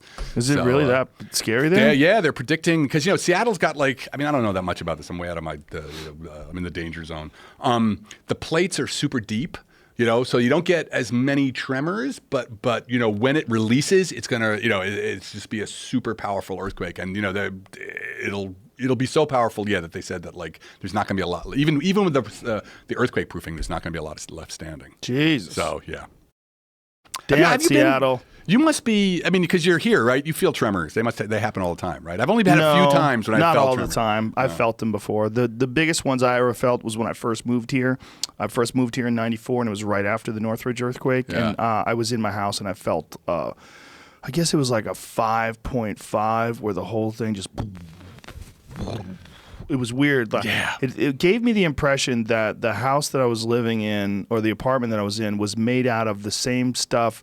Like a box that a refrigerator would come in. Yeah. You know how you kind of move it around? Yeah, you can go That's and what it's play like. inside. Yeah. The whole thing was just moving easily left and right. I was like, holy shit. Well, that was I've only had a few times that I've felt one. I'm like, it's at first I thought it was a truck. I thought a truck was rolling by. Yeah. And I'm like, and somebody's like, no, man, that was an earthquake. And the one that I experienced was nothing. I mean, it's a baby one. The ones that they're getting, right now somewhere in the world. I mean, there's always something that's like a 5 or a 6. Yeah.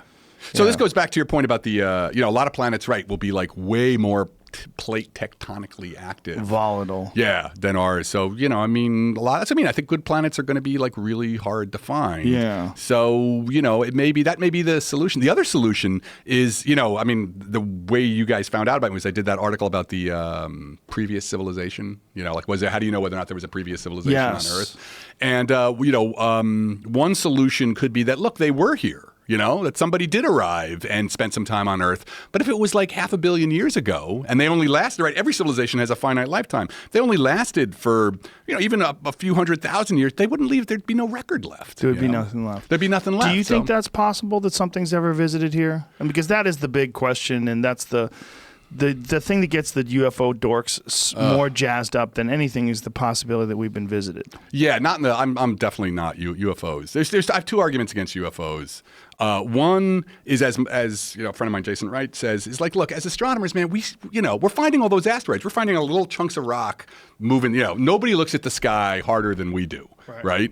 And if anything, unless you want to go to the conspiracy theories, we would have found something. My other argument is like, what's with the headlights? You know what I mean? People are always like, oh man, I saw lights in the sky and then they moved around and then they disappeared. But they don't really want to be seen. I'm like, well, why do they have headlights on? Like, why just turn off the freaking lights? Why would they have lights in the first place? Why do they have lights? Like what? You came from another civilization and you can't get around without your high beams? The idea is, what the fuck are you seeing with those lights? Right. You're not seeing shit. Yeah, right. When was the last time you saw, planes have lights so other planes don't run into them. They don't have lights so they can see where they're going. Yeah, so what? So why do they have, right, exactly. Yeah. The planes have lights so other people can see them. So if they're That's here, it. but they're mysterious, they don't want to be found, then turn off the freaking lights. So, they wouldn't have any lights. Right. Yeah, they always have lights. Yeah, that's true. it. People are always saying like, oh man, I saw lights in the sky, and then they move back and forth, and so I just think also a problem with human memory. Memory is horrible. Yeah, and memory of events that are stunning, or shocking, or unnerving, or you think you saw something. Right, they've done all that research, even in trials, right, where people see things going. So just UFOs, I'm just kind of like, but. Do you think it's possible that there could be life on other planets, and it's possible that there could be intelligent life on other planets, and we send probes to Mars?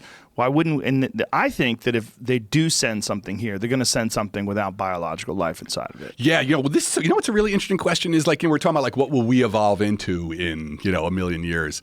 It may be possible that biology is a short period of intelligence. Yes, you build machines, and the machines become either you download yourself into them. I mean, that's a real possibility that silicon makes a lot more sense than wetware. Well, the problem is we think of artificial intelligence as artificial. Right. It's definitely real. Right. Yeah, no, that's exactly it.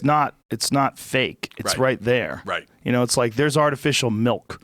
You know what I mean? But it's a liquid. It's an actual liquid. Yeah. There's not an artificial life. It's just silicon created life. Right. And that's, again, the idea of the biosphere. This may be what the biosphere solution to spreading itself, to getting it, maybe that, silicon, that's a kind of a normal phase. I mean, I am super skeptical about the whole transhuman thing about we're going to download ourselves into into computers. Have you ever gone to one of those conventions and talked to those dorks? No, there's some pretty serious dorking going on there. Well, there's geniuses in those dorks too. It's really interesting. It's like they're fully, wholly committed to this prospect of downloading themselves. Have you talked to Kurzweil before?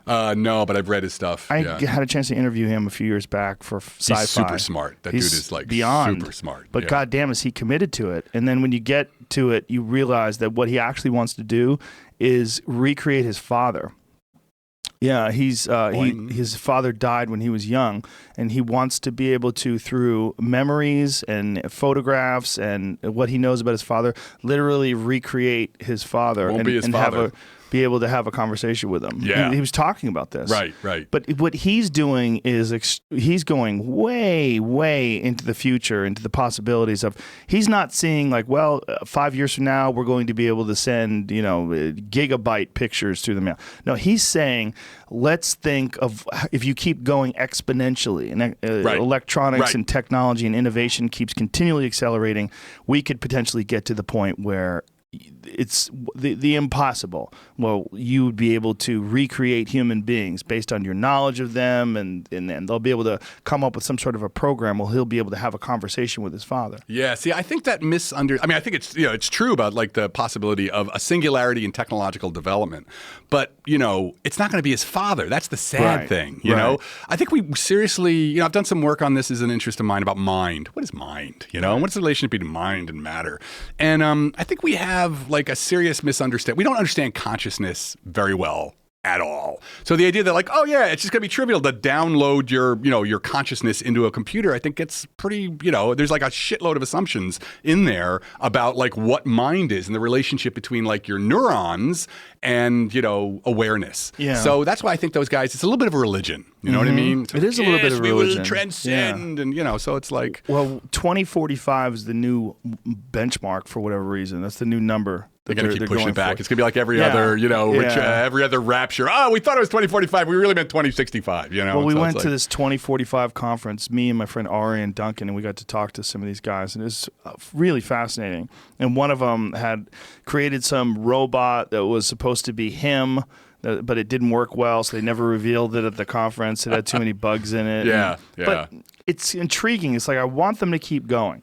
Because, I mean, when are we going to get to Ex Machina? When are we going to get to... Talk about good movies, though. Did you like that one? One of my favorite movies ever. So smart. So, Loved it. like simple. He's Perfect. not beating you over the head with it. It's no just cut like, the shit moments in that movie. Yeah, no. You were thought like, that was, whoa. I know. The entire... I think that's one of my all-time top 20 movies when for she sure. stabs him, just emotionless. Just like, I'm putting the blade in. It was amazing. Okay. Yeah. Amazing. Yeah, Spoiler alert.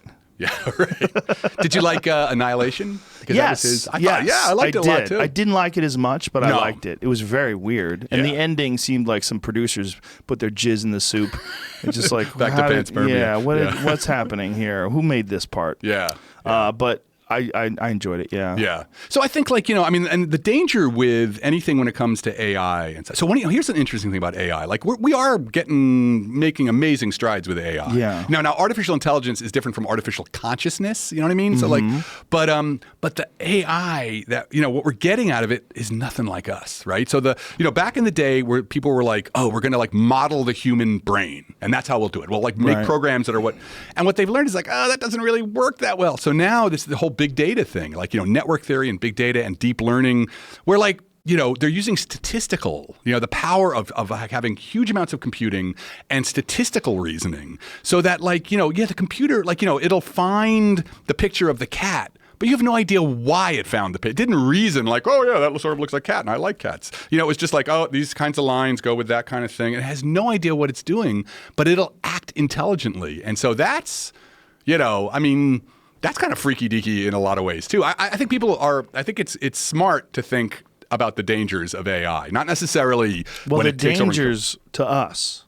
Yeah. Not necessarily the dangers. Just the dangers to this thing that we are, this weird monkey thing. Yeah. That wants to keep being a monkey thing. Yeah. Well, you mean in the sense of like, that it's going to replace us. Yes. Yeah. I think it's inevitable. I mean, don't you think that if you go back and interview the single-celled organism before it branched off into multi-celled, that'd be kind of a boring interview. Fuck this multi-celled bullshit. I want to stay a single cell at the bottom of the ocean. These guys are assholes, man, with their rock and roll music. What are they and They're going to make cars? Fuck that. I don't want a car, man. I like staying down here. Yeah. Like there's a real thought to that we are the wetware that is the problem. Yeah. No, listen, I think it's fully conceivable. Like, I'm not going to be like, it'll never happen. But as a guy I know who's a philosopher says, there's a certain way in which everything we do with AI right now, it's not like, Watson is playing chess. It's like we're using Watson to play chess. It's our tool, and I think the fear is the tool gets out of hand. Not that it like develops a thing where like, I hate humans, Dad, I hate you. But more that it's like, these things which are not actually thinking, they act intelligently, but they're not thinking, can have a huge, like, it'll have a really negative impact. It'll what is it? There's that example of like, if you design something that is an AI system to make paper clips, it ends up consuming the entire planet making paper clips because that's what you told it to do. Right. You never told it to make a sustainable amount of paper clips. Right. Exactly. So I'm more worried about that than I am of like Skynet, coming over and like, deciding that it's going to, drop all the bombs on us because it needs to get rid of us. Well, there's no biological imperative for a silicon-based artificial intelligence to procreate, to keep going and move forward. Like, why would they do that? We do it because we came from biology, and biology needs to stay alive, and everybody wants bigger, faster, stronger. You want to keep moving, and it's because there's a real possibility that you might get consumed by some other life form. Yeah. So you have to protect yourself, and you have to look out for other people who might want to breed with the viable female that you've copulated with. Right. And there's a lot of shit that's going on. Yeah, it's built in evolutionarily to have that. Right. That we assume that somehow or another these artificial creations will have as well. Right, which is why, right? Why? I mean, Yeah, like why? unless we program it in. So the thing is, like, but will it wake up? Like, so that's the Well, other even if thing. it does wake up, will it have the inclination towards scientific research? Would it even want to send something through the cosmos to view us? Yeah. No, that's a really interesting. And I think we just don't know, right? Right. If it actually, because listen, we understand so little about what consciousness is and what its imperatives are. Yeah. Like, once you wake up, you're like, oh, you're dead. Dead. I gotta kill. I mean, like, why? Like, who knows what really? Did you like Battlestar Galactica? I loved Battlestar Galactica. How goddamn good was that new that the show. new version? The new version. Yes. The I gotta old say, version I was love fine. the old version The old because I version's was campy. I was a 14 kid. years old and Yeah. I was like, yeah, spaceships. But the new version was amazing. smart. If there is a show that I wish they would bring back, it's Battlestar Galactica. Yeah. How'd you like the ending? Damn, What that did you was think about good. the ending, though? It was, they had to end it. It was Yeah. all right. Yeah. But the fucking series was No. brilliant. It was brilliant. You know what was amazing So about good. that? The way they wrapped like all the political shit that was happening after 9/11 Yes. into that, man. Yes. From like the torture scenes Yes. to the, man, it was so. And then they even had the Fucking whole thing good. with Starbuck about, Yep. what was she? I Yeah. thought that was there was a couple, like, it was 5 years, right? And there were a couple seasons where like it kind of got a little ran off the rails. That but, girl, what's her name? Katie Sackhoff? Is that her name? who the plays Starbuck? Yeah. Is that her name? Yeah. She's I so think her name- good. Yeah, she was really good in that role. Like, Being what- both I like haven't tough seen her and then in stuff also. since. She's got a movie out right now on Okay. Netflix. I haven't seen it, right? But I'm sort of like, oh yeah, there's, but she had, right, she sort of disappeared She after was that. so good so in good. that show. I was Yeah. like, well, this is like the launching pad for her. Yeah. And you know what was revolutionary about that show too? The way they did the special effects were like, the camera moved around. Like there's a spaceship, but I don't have, it didn't do, sometimes it did those long pans, but it kind of opened up a whole new way of sort of looking at, just sort of what it looks like to be in space and stuff. Yeah, but it really scared the shit out of people in terms of artificial life, something Yeah. that we create that decides it's done with us and it's taking over. Well, you know what's amazing about that, and I've written about this idea that we keep telling that story over and over again. Yes. Right? How many movies, can you think Right. of that have that? And I think so I'm really interested in myth, right? The whole, mythology, the way, we can never get away from the myths, coming of age, the hero's journey, blah, Joseph blah, blah. Campbell. Yeah, Joseph Campbell. I'm a big Joseph Campbell fan. But what's happening with us now, there's nothing in the storehouse of myth to take care of building machines that take over, right? So the reason we keep telling that story over and over again is we're preparing ourselves, right? We're building the myths, that sort of will help. We don't know what's going to happen, but we have to keep telling that story because we can feel it coming. You know what I mean? So we need to keep telling that story to kind of explore what the options are. And that's what I liked about the ending. And, I didn't think the ending was great, but the idea that this balance, you got to keep going through these cycles of trying to achieve this balance between, silicon forms and non-silicon and biological forms. But it's inevitable. We're worried that we're going to be taken over by something else, but we're not overly concerned with evolving our own biology. I know. And changing. And Yeah. maybe that's the solution in terms of our physical limitations, is some sort of a symbiotic connection between us and technology, that instead of artificial technology and artificial life taking over, usurping us, instead of that, maybe we become a part of it and it becomes a part of us. And you have glasses on. You can Right. see better with those glasses. That's essentially Cyborg. Yeah. Right. Right. And these things, these cell Oh, phones, my God. God, my memory's in there, right? I Dude, used to know cell phones. I left my house 2 days ago without my phone, and I turned around in a panic on my own street. I'm like, where's my fucking phone? I was like, no. Do you remember when you used to have phone numbers in your head? Oh, yeah. You I have 20 phone numbers. three. I know I can't three even. numbers. My wife's number, I can't. I got 3 digits out of it. Yeah. I can't go further than that. It's crazy. Yeah, It's so- crazy. But we remember a lot of other stuff now. I mean, you have so much. I mean, I'm really overwhelmed. I think I'm in that weird zone where I just don't have. I don't have enough data space. I don't have enough storage. Yeah, for all this. That's you got to kind of pick and choose, right? Yeah. Sort of, And there's just like Wikipedia, where all human knowledge, the entire sum of human knowledge, is right there. I mean, whoa, what a freaking. I mean, talk about changes, right? That you were talking about. What an amazing change that you can have pretty much, I love comics, right? I was a Marvel guy way too. back, right? And back in the day, you paid for you had to, first of all, you got your ass kicked, but, you had to go to the store every week and get the comics and now, you just look up Captain America and you can know everything there was about his, his origin story and everything. So it's like that idea that there's no domains of knowledge that you can't instantly access and have all the backstory that you need. That's got to be it. Physical comic books are amazing, but I have to be honest, comic books on an iPad are better because you you don't see the next frame. Yeah. You just swipe, and then you get the next frame. You don't see it in advance. Like if you're reading the left side of Doctor Strange and the right side is an explosion, you're like, well, I see that. I see that shit's coming next. Like it's kind of a shitty way to do it. No, I agree. I have an iPad. It's fucking amazing. It's amazing. Yeah, no, and you do that thing, and now with the, it's like embarrassing as a professor of physics at a major university. I have like $3,000 worth of comic books. But why is that embarrassing? No, it's not embarrassing. It can't be. No, you're it's not. Still brilliant guy, but you just also like cool shit. Yeah, well, shouldn't I be reading like Dostoevsky or something? I don't know. It's from my dad was always like those things, because my dad was a writer. He was like, oh, your comic books, But I was like, Dad, I'm learning, especially with Marvel, right? Marvel had great language, right? I learned the word synopsis from Marvel, So especially I mean, some of the Doctor Strange had some great shit. Fantastic Four. I didn't. Yeah, no, the Doctor. I was the science advisor for Doctor Strange. For the movie? For the movie, yeah. Were you really? Yeah, That's it was. amazing. Best day ever. I always say. Did you have to correct anything? No, not really, because they called me in. So I know Scott Derrickson. Actually, I had lunch with breakfast with Scott yesterday. I know Scott from my first book, which is about science and religion. So and we got somebody connected us, and we've been talking for a long time. And when he got tapped to do Doctor Strange, he contacted. Like I said, email said Marvel wants to talk to you. It's like, oh, thank you. And I got out there for a day. I met Kevin Feige, man. It was just like, oh man. And so we basically worked on. He wanted to work on two things for that. And what's funny here is I never read Doctor Strange, right? Because I was like a science guy. I was all about Tony Stark, and or Spider-Man or the X-Men. So I was like, oh, that guy uses magic. So the thing we had to figure out was. First of all, that scene where he first encounters the Ancient One, and she has to kind of school him on there's more ways to think about the world than science. And then the multiverse. That was the other thing that, because I've written a lot on the multiverse. But man, it was awesome. It was so much fun to be in the writer's room, with them and just be throwing around ideas. Wow. Yeah, no, it was, and it'll probably never ever happen again, but I don't care. I don't care. I got my shot at, It is a weird thing that when you're young, you like all this cool stuff, but then when you get old, you're supposed to be more pragmatic. You're supposed to abandon that stuff and be mature.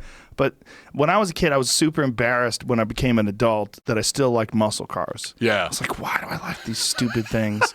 And I loved them. I would see one drive by, I'd hear the rumble, I'd go, ooh. That's awesome. Look at that thing. And then when I became an older adult, I was like, who gives a fuck? That's really what it is. Yeah. That's where I'm now. Who cares, man? Because I love video games. I play a lot of video games. And people always like, oh my God, why are you playing video games? They're terrible. It's like children. Yeah, they're awesome, man. There is no better way to kill an hour, especially after a stressful day, than to go and shoot aliens. This is like, it stimulates the mind. I mean, Jamie and I have talked about this many times that we have this deep appreciation for chess and for Go and all these ancient games, but there are games like StarCraft and even like one-on-one Quake matches that require intense calculating. You have to think about the environment, the understanding of the map that you're competing in. Right. There's a lot of strategy. No, that's what's really good about it. I mean, I tend to be. I do a lot. I really like RPGs. So with a map and everything. Oh, so you're one of them EverQuest dorks. Well, I don't do anything multiplayer, right? Because I'm so bad at it that I know there's some kid, some 13-year-old in Korea who's just like, you're dead, you're dead, spawn, die, spawn. But I like something with a really good story, Right. What's the game you like? Oh God, my favorite game is Last of Us. What is that? Oh man, Last of Us. It is fucking awesome. Because I don't like zombie games because I get scared. You get scared? Ever since when I saw what Night about of the Plants Living vs. Dead. Zombies? That's a nice simple one. That might work. No, I saw the Night of the Living Dead when I was like 12. It was on PBS on a little screen, and it just after that. I'm sorry, zombies. Wow. Yeah. It was. I can't believe they put it on TV. For it was like the 11 o'clock show. So, but Last of Us is kind of a zombie survival story, but it's beautiful. I mean, it's really the narrative of it. It's this guy. It's 20 years after, and the thing about this thing, it opens up with the zombie outbreak happening, and the guy loses his daughter. You see him lose his daughter, and it's so well. It's the same company that did Uncharted, which are I really like those as well. And so it's just the acting in it was really beautiful. And then it's 20 years later, and this guy's broken. You know what I mean? He's survived in this. The society's fallen apart. You track him as he gets this young girl who is immune. And he's got to take her cross country and you're following this guy's story. And, then there's zombies. Isn't that the theme of a movie? a really recent movie. Wasn't that like a foreign movie with a foreign zombie movie that was supposed to be very good, but that was the idea behind it. But it was his own daughter, wasn't it? Or no, maybe it wasn't. It might have been Schwarzenegger. I bet they took it from this because I this bet is they did. because so Last of Us has won like huge amounts of awards. How old is it? Like, 6 years maybe. Last of Us 2 is just about to come out. Well, the Schwarzenegger movie's older than that, I believe, because it came out right around the time where his wife left him because he banged the maid. Oh yeah. Whoops. Downfall. Yeah. Whoops. He was the governor then, wasn't he? The governor, or was he post-governor? He was post. It was post governor. Yeah. But that theme is a reoccurring theme. That is a reoccurring. More than that's anyone, right. I mean, how many times does that come back? Yeah. The plague wipes people out. They come back to life. They're zombies. Yeah, I mean, so you got to wonder what's up with that. Like, why is that something that's like stirring around in our head? I think the apocalypse is because we kind of feel we're nervous about what's happening with us because we can see sort of we're pushing up against boundaries. Well, we're also vulnerable. Yeah, right. And we're vulnerable to disease, and we're vulnerable to, I mean, there's so many different things that people can get. Rabies and malaria. And we had plagues. We used to have plagues all the time, you know? So, yeah, no. But that's what makes this game so great is that it really takes the world after the fall seriously, and it's heartbreaking. You know what I mean? It's beautifully done, scarier than shit, but beautifully done. And for me, it's like everything that I love most in the game. Because like you're saying is, you get into these situations, and you're going to get killed. Like there's Dark Souls where like there's no getting through. Dark Souls is apparently the most hardest game ever. I've never played it, but this game is hard, and you got to keep coming back. What is Dark Souls? Dark Souls is it's also a story-based open world game, single player. I think there's probably a multiplayer mode, but it's like a kind of an elvish. You're in that kind of world. Medieval, and you're just trying to stay alive. Trying to stay alive, and it's just like the hardest game ever. That's what they say. Wow. But like I said, a good hard game. You gotta keep going back. Like, oh, I just died. All right, let me try coming around from this side. Let me use this weapon. Let me, and it's really, we did I had a textbook that just came out a couple years ago, and we did a video game. We built a first ever full video game for an intro astronomy course. And the whole idea was like, the coolest thing about a game is like the first thing you have to do is learn the rules, right? And that's what makes being in a game world interesting. There's a whole set of rules. You got to know how to craft. You got to know which weapons to use in different kinds of situations. And our idea with the video game was like, just make the real rules. Make them the science rules, right? Oh, you want to go mine an asteroid? Well, how do you know which asteroid has the most ore in it? I'm just going to do what you're going to normally do in astronomy. So I think video games have not recognized. They haven't, like you said. People don't understand actually how important they are. Yeah. For teaching, for all kinds of things, video games, and for entertain. For like a future of storytelling too. Well, people take them. They think that it's a waste of time until they find out how much these professionals make. Someone was saying that some guy. What is the number that kid was making? $500,000 a month playing Fortnite. Wasn't that what Sean? That's what Sugar you Sean advertise it as, but it's way more than that. He makes more than that? For sure. So what is Fortnite? Jeez. Can somebody explain Fortnite to me? I'm sorry, I'm still in Far Cry 5 right now. It's a crazy third-person shooter. You're jumping around shooting people. I'm good with third-person shooters. Yeah. But like, is it a story or is it just like you got other fucking people up, I think. Yeah, the story is really just drop it in to survive. Oh, yeah. There's no campaign mode, or if there's there is, but that's a separate. Yeah. That's not what everyone's You know what's playing. interesting to me about Fortnite? The graphics suck. Don't you add me? That's a graphic style that it has. Yeah, because it does. It kind of has clunky. an Xbox 2 Yeah. sort of. Yeah. Somebody had an image, and it was from 2007, and it said, "Man, look at this! I wonder what video games are going to be looking like. The graphics going to be looking like in 2018." And then it shows Fortnite, and it's like, this is like, dude, you did. It's like they've turned the textures off. Yeah. They 100%. You turn the textures off when you play online if you don't have a powerful enough computer, so that you don't screw up your Quake. streaming. Yeah. Right. So it doesn't make your streaming. It doesn't make your video card work so hard, but also it makes it easier to recognize shapes because they're not as like that was the thing they did with Quake. They would completely turn the textures off when guys would be like playing in high level matches, and you would just deal with these flat walls, and then the object, the person that you were fighting against, would stand out in stark contrast. Right. So you didn't have the otherwise you'd be in this castle wall. You'd have incredible textures on the wall, and you wouldn't be able to see them as easily. It'd be distracting. I mean, that's one thing I think I love about video games too. Is like the scenery. Sometimes I just want to stop and be like, "Whoa, dude, that's like." The right side has full graphics. The left side is not. So it depends on what you were actually. Yeah, the right side's reasonable. I mean, it still is a little bit. Wait a minute, that's not much different at all. Yeah, it is. Yeah, I mean, sort of. The left side is just dark. No, look, there's grass. Look at the grass. Look how different the grass is. But there's still some movement on the ground. It's not flat planed like it is in Quake. Go to Quake 3, no textures. Make a video or pull up a video of that, and you'll see what I'm talking about. What I'm talking about is like literal flat walls where people turned everything off, and it got to a point where they weren't allowing it in certain competitions because it makes such a big difference. Because now you're just like, it's a target in front of a blank screen, basically. You could also replace all of the characters with a larger character. Like say if you were playing as like this girl, it's like, is this one? It's showing the mod in between.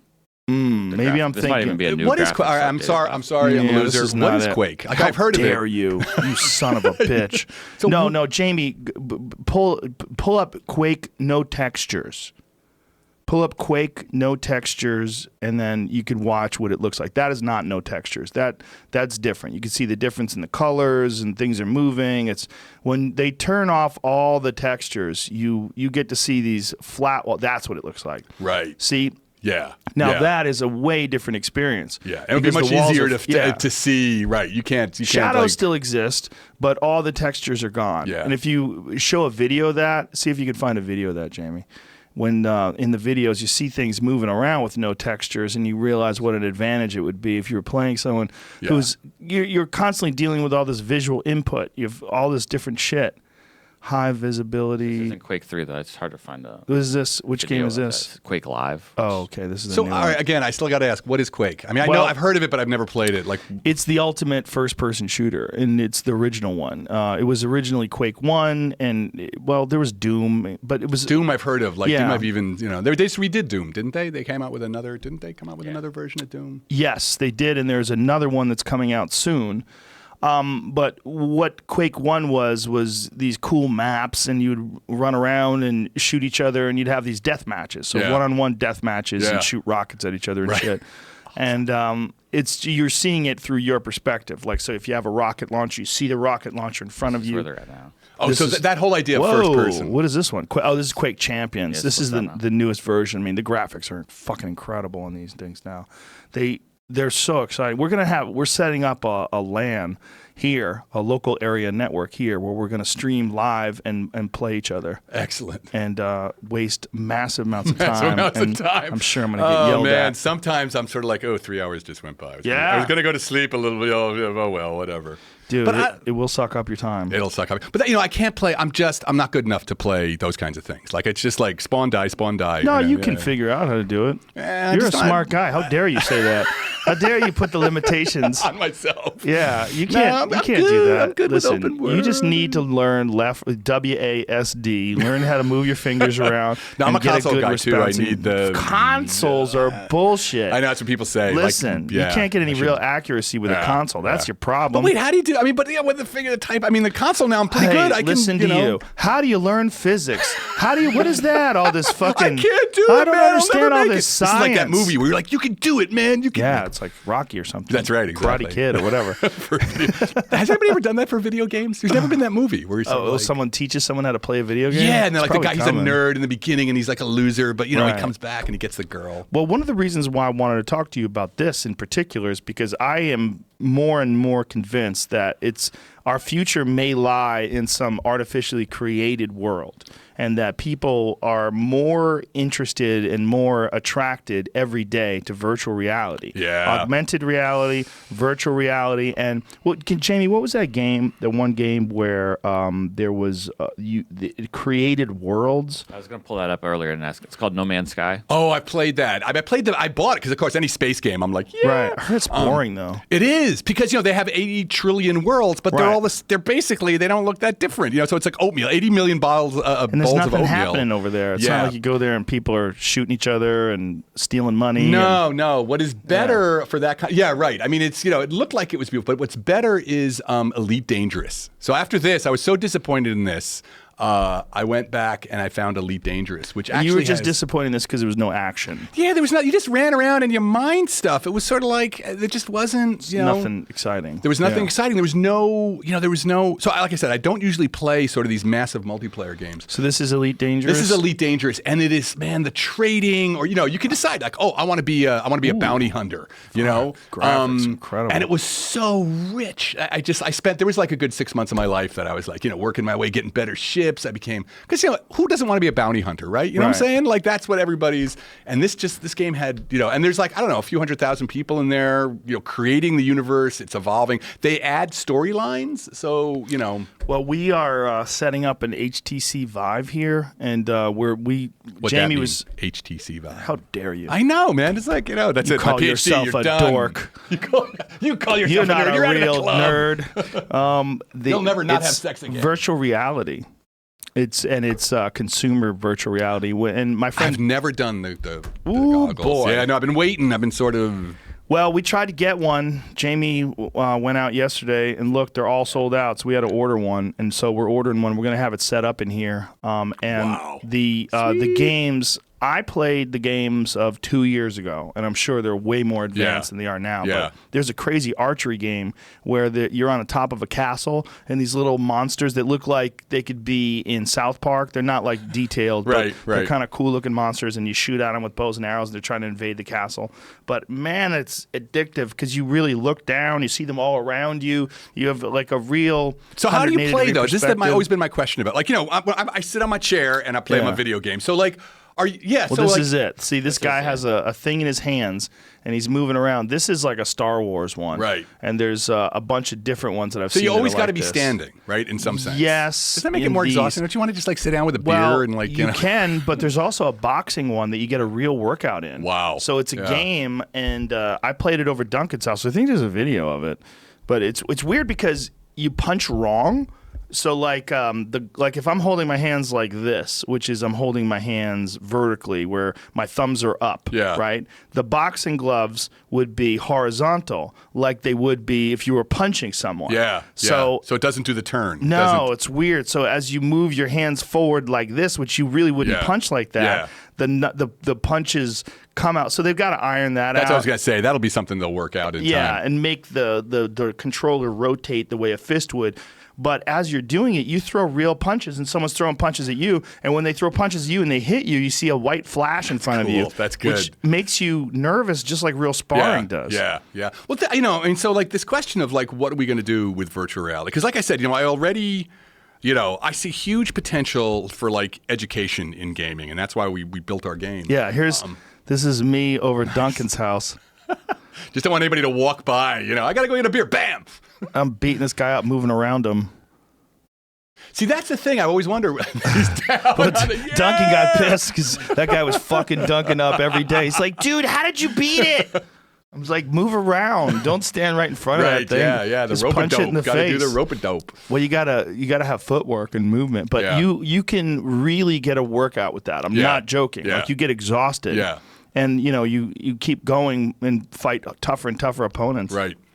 Well, that's the question. So like talk about haptic suits, like where eventually you're going to wear things. I didn't see I read the book, but I didn't see the what was it, the movie that just Ready Player One. I didn't see it either. I didn't see it. Have you read the book? The book's really good because the book is like full immersion. Like the whole book is about like when virtual reality is it, and so everybody has these suits that and you're kind of in this ball. You play the game in a ball, so you can run and But in some sense, yes, we're just starting out along these lines. Well, they have these places you can go that they have a warehouse set up, and you go inside of it. And I went through one with my kids, and it's a Star Wars one at Disneyland.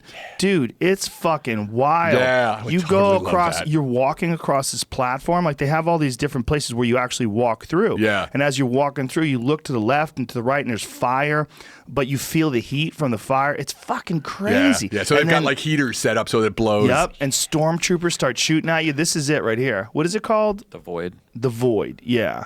And you do this. I'm telling you, man, this is better than any of the rides at Disneyland. And it's just outside of Disneyland in downtown Disney. So you don't have to pay to get into Disneyland to get it. But it costs, I think it's $35 for half an hour. It's not cheap, but it's not too bad. It's not too bad. It's not like, you know, but it's fucking awesome. Yeah. I mean, it is awesome. Yeah. And so the question is, what happens with all this, right? Future, right? Because virtual reality, we're just on the cusp of it, right? We're just beginning to like start playing around with these technologies because people have been saying it for years and it kind of sucked. It was sort of clunky. Well, and, we used to play Pong, right? Boop, boop, that's what I started with. How right? old are you? I'm 55. Yeah, I'm 50. So I remember Pong. We were excited. I can't believe I'm controlling the TV. I know. I'm making the thing move on the TV. Or Asteroids, when we flew the. It was a Star Wars game. I don't think it was called Asteroids, but you flew through the trench and everything. It was just like fucking wireframe, man. But it was amazing to us. I love at the that. time. I dropped a lot of quarters on that. Sure. Yeah. So go from that to what you were showing us here with these crazy new space games. Yeah.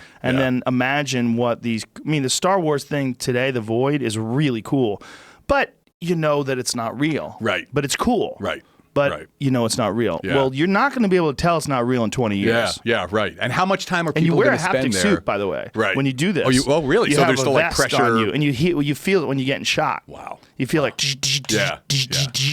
And you know, it's funny, even with the controller on my crappy PS4, you know, when it vibrates, when you know, like even that's enough to sort of give you, it's amazing how much the brain sort of picks up on these signals. When you're using the HTC Vive and you draw an arrow back, when it gets to the knocking point, you feel it like, that's cool. and you release. There's a feeling in your hand of releasing the arrow. It's really cool. Yeah, so what happens when, and you know, I can be sort of like, you know, grandpa and be like, that's terrible. People should be going out in nature, which I think they should be. They should. You know, for now. But you know, I'm always aware whenever I'm sort of like, oh shit, this is gonna be terrible. I always remember the whole. You can see in like I think at some point Socrates, you know, 500 years ago, is like, oh, kids today they're all a bunch of assholes. Right. So you know, who knows what we'll do with it, and you know, hopefully, and maybe it'll help. You know, maybe I don't know. You know, I mean, I think I don't want to be like, oh, that's terrible, but there clearly are. There's gonna be dangers with it. Is this a different game, Jamie? This is a new one. Oh boy, I'm fucked. I am gonna be fucked. Oh, You're that's shooting wild at these, with just the hands. Yeah, and so you have two little hand controllers, and one of them would be the arrow, and the other one would be the bow. And you wear them, and that's the haptic part, and there's controllers on them. Well, you feel the arrow vibrating against the riser of the bow as you draw it back too. It's really cool. Well, it's funny because, you know, we talked about, like, you know, for the game that we built, which was awesome. It was really a lot of fun to actually go through the process of, like, how do you script it? How do you teach people? You know, like, because that whole thing that when we get in a good, when you're in a good game, right? You know, in the first couple hours of a game and you're just learning the basic stuff and you get excited. You're like, oh, this is a cool world to be in. But I'd be interested to think, like, sort of, you know, at some point try VR for the same thing, because once you can have people be tactile and they're not just sort of in their head, what else can you do to sort of teach them things, you know, like glaciers or, you know, I mean. For sure. Yeah. Well, that's another thing in Disneyland. They have a thing called Soaring Over the World, that you sit in a chair and you get raised up, and there's a giant like IMAX style screen, and it flies you over these environments. It's incredible. It's so beautiful. Right. And different smells are in the air in the different places that you go to. Like when you go over the elephant. The elephants, you smell grass and hay. Yeah. And I think that it's just a matter of time. Like as we were talking about before, where biological entities might not be necessary for space travel. Right. You might be able to send a robot, put on a suit, and be able to experience these worlds, like in real time. Yeah. Well, so you know the simulation argument. Maybe that's the philosophy argument about the and so that's a really interesting idea. Should we just run through it for people who don't know it? Please do. So I forgot who it was. Nick Bostrom? No, maybe not. Brandon Carter. You know, there's this guy philosopher came up with this brilliant argument for like why we're probably a simulation. We're probably somebody else's simulation, self-aware simulation. And the idea is like, look, if you get one, you know, we've been talking about like civilizations when they get a million years ahead, what can they do? That they're so powerful, they can build computers that can simulate reality, like fully simulate reality. Where like, you know, just like in the Matrix, you have programs that are self-aware. And so, you know, once they get to that and they start running simulations of the world, right? It's cheap to run simulations. So they just run trillions of them, right? So the idea is that from that argument, there's more simulated realities than there is the one real reality. So odds are, right, you know, if there's a trillion simulated realities and one real reality, you're probably in a simulated reality. So are we everything like right now, you and I think this is real, but what we are is an incredibly detailed, and we are self-aware programs in, a silicon matrix of, so that argument is brilliant. I mean, just from the point of view of like numbers, there's lots of reasons to say that's not possible, but it's, raises this issue of like, what is simulation? If you were in a simulation, the whole matrix thing, if you were in a simulation that was that real, how would you know? Yeah, how could you know? One day we're going to be, if you allow technology to continue, right? If we keep moving forward at an exponential pace, there's going to come a point in time where we have something that's indistinguishable from reality. Right. So how do we know that we're not already in it? Yeah. And once we're in it, will we create another reality? Will we continue to create simulations inside of simulations like fractals? Yeah. I mean, fractals exist in nature. They exist everywhere in the universe. And there's also the argument that the atomic structure itself might really be a universe. Right. Yeah, which is, that's super stoner talk. But it's really, that's why I love science fiction. The explorations of these ideas. They're way out there, and they're fun exercises. They're fun exercises, and there's a way in which, again, when you think 1 million, 2 million years in the future, this is why I might want to, I hate to loop this back to climate change, but just like, God, if we could just make it through, who the fuck knows what we're going to be? Right. There's the whole universe. One thing I did like about Interstellar was the idea that like our future selves, which have now become integrated in the very fabric of reality, that's how far you've evolved. You become the laws of physics, that they're kind of opening up the wormhole for us. Yeah. And so, 1 million years is so long, and that, who knows what we can become? It's just like, don't hold us back. Right? I'm not a fan of the people that deny science, but one thing I am a fan of is watching them do it. Like watching monkeys throw shit at the zoo. It's just something weird about watching people argue like really obvious right-wing talking points, and most of them, by the way, have no financial interest in climate change one way or the other. They're not the wealthy elite. Yeah. They're these weirdos that are like vampire familiars. Like they want to be recognized as like an ally of the elite. They think somehow or another that's going to get them in. That's really what it is, right? Yeah. That and it's like, and again, it's the tribalism, but as you said, it's like watching them do this, and the part that's so frustrating is just that, like, dude, you're using science. It's not fair. Of course. It's not fair that like, you get like, you get into an accident and you're like, oh God, please give me the MRI, and then as soon as your arm heals, you're going to be tweeting about how like, climate change is all bullshit. The Earth is flat. Yeah. I'm not sure what to do with that, right? Oh, are those guys just like, is this something we should like pay attention to, or should we just be like, okay, fine, go ahead, do your thing. Like, this is not I had serious. an interesting conversation with Neil deGrasse Tyson about it, and he said one of the real problems with debating these people is you elevate their profile, and they're never going to believe it in the first place. And the reality is there's a mental illness involved in a lot of these people. They're schizophrenic. There's something wrong with them. They believe this. And then there's this massive lack of education and a lack of reading. They're not interested in understanding how they know that the Earth is round, or how they know that every other planet in the solar system is round, or how they know that every other planet that we've observed, all the stars are round, why they're round, why it's a matter of mass and gravity and all these.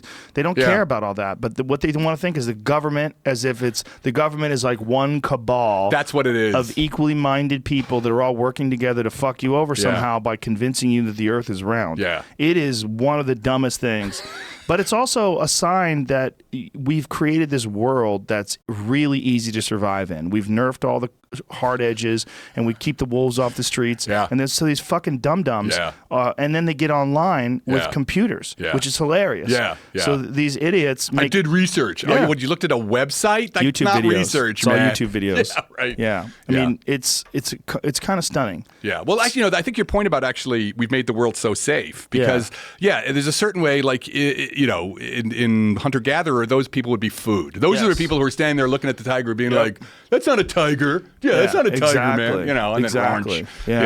So it's right. But what's weird about that? So that is like the example. Like that is the dumbest shit you could possibly imagine. So, but there's dumber. Oh God, there's dumber. There's people that think there's aliens underneath the Earth, and there's tunnels, and there's reptilians, and there's a secret cabal of kid fuckers that run the world. And you made a really excellent point just a minute ago, right? Which is because like the philosopher Karl Popper once said, if there was a conspiracy, it failed, right? The whole conspiracy thing is that like, oh yeah, everybody's in on it. Like as if, like, look, there are the powerful, there are the, there's elites who control, but they have their own agendas. They're beating and it's the whole history of the world. They're going after each other left and right. And it's about finances. Right. And the idea that like, oh, somebody's going to be able to keep this amazing secret, right? About the earth is flat. And never, it gives people way more credit than they deserve. Well, you would have to have everybody on the same page. All the different governments, all over the world, they're all like, lie about the like. Where's the benefit in lying about the shape of the planet? Yeah, right. Well, to hold you down, money? Man. Who's making money? Yeah. But here's what's really messed up is that like climate change denial is just like a slightly less wackadoodle version of that, right? Because there's a guy, writer, philosopher, I forgot his name, Morton, I forgot his first name. But he talks about climate change being a hyper object. Like, that modern world, we have things that are hyper objects, which means they're just so big that we have a hard time wrapping our minds around them. And that hyper objects, if we're going to evolve, right, we're going to evolve new behaviors. One of them is the capacity to deal with hyper objects. But people want everything to be simple, I mean, which cracks me up because like they're fine with this being complex. Their cell phone can be complex because they like to use it. But like, the idea that like, the climate change, they need it. It freaks them out because it's too complicated or something. So they go for the simple answer, which is that, it's a conspiracy. It's a hoax. I love this one. The scientists are all doing it for the money. Well, as if my pay was that good that, I think a big issue happened with Al Gore. When Al Gore came out with An Inconvenient Truth, everybody connected Al Gore with the left. He's a Democrat. Yeah. And then they found out that he flies private jets, and they're like, this motherfucker. Yeah. And so they're like, this is all bullshit. Yeah. And so there's enough holes where they started poking through and then looking for conspiracies and then looking to deny the whole thing. I totally agree. I really wish, I got nothing against Al Gore, but I wish he hadn't. I mean, I wish he didn't become the face of climate change because it just pushed. I mean, if only Neil deGrasse Tyson or if Sagan was still alive or had done it, it would have been a totally different thing because it wouldn't have profited off of it in an extreme way. Yeah, I don't know, but Pull up this article. Al Gore may be the first climate change billionaire or green billionaire. That he's made so much money doing these seminars and speeches and the film itself, and then they're doing a sequel to the film. Right, and then people I think it actually came out. It didn't do that well. And then came out already? I think so. I thought I saw. I don't know. Al Gore could be the world's first carbon billionaire. Yeah. Former vice president become the world's first carbon billionaire after investing heavily in green energy. Well, no, companies. that's okay. That part's okay. Right. Because if he's investing in these companies and the companies start making money, which like already solar employs more people now than coal does. That's amazing. Well, coal. Well, that was one of the dumbest things when Trump became president. They're going to bring back coal. Like, what? How about bring back knocking rocks together to start fires? No, it's like the fuck, it's man. As if coal. It's as if the typewriter companies got together and made sure you never bought a computer. Like, we're going to make computers illegal because you got to keep using typewriters. Right, coal's fucking terrible. It's terrible man, across and you don't need it anymore. It's like it's just. But listen, one thing that you always got to acknowledge is that like this, when you change infrastructures, people are going to get hurt. Yeah. You know what I mean? Like, for those coal miners, man, that's what they've done their whole life. Yes. It's been an honorable fucking thing. And they've, so you can't just sort of be like, hey, we're switching infrastructures. See ya. Yeah. There's got to be some deep understanding of navigating, of consequences and helping people who are going to be, train them how to put up solar panels. How do you feel about universal basic income? Have you ever looked into that? Yeah. No, I've thought about that a lot. It's a big thought when in consideration when it comes to automation and technology and with the automation thing, it's so true, right? Because when you think about what's been going on with the last election, and everybody was like, oh, what's happening with blue collar people, workers, which is totally true, but like, man, it's not China, it's automation, right? And that's what what really is going to screw up the whole nature of work, for everybody from truck drivers, even to me, to university professors, is we got the AI, the automation coming on. And what do you do? What do you do when there's no more work? Do you feel like being a university professor is one day going to be retro?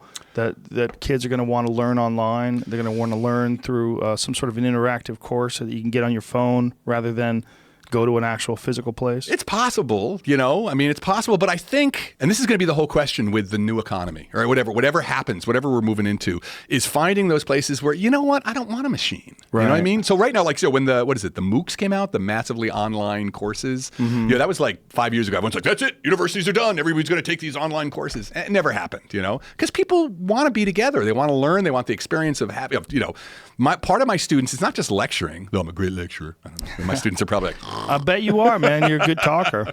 I had one student say, the reviews you get at the end, the guy said, hey, I hate to say this, but, you should make those tapes for people to go to sleep because every class, your voice put me to sleep. And he meant it in a nice way. He's like, you have a nice voice, Oh. That's passive aggressive for sure.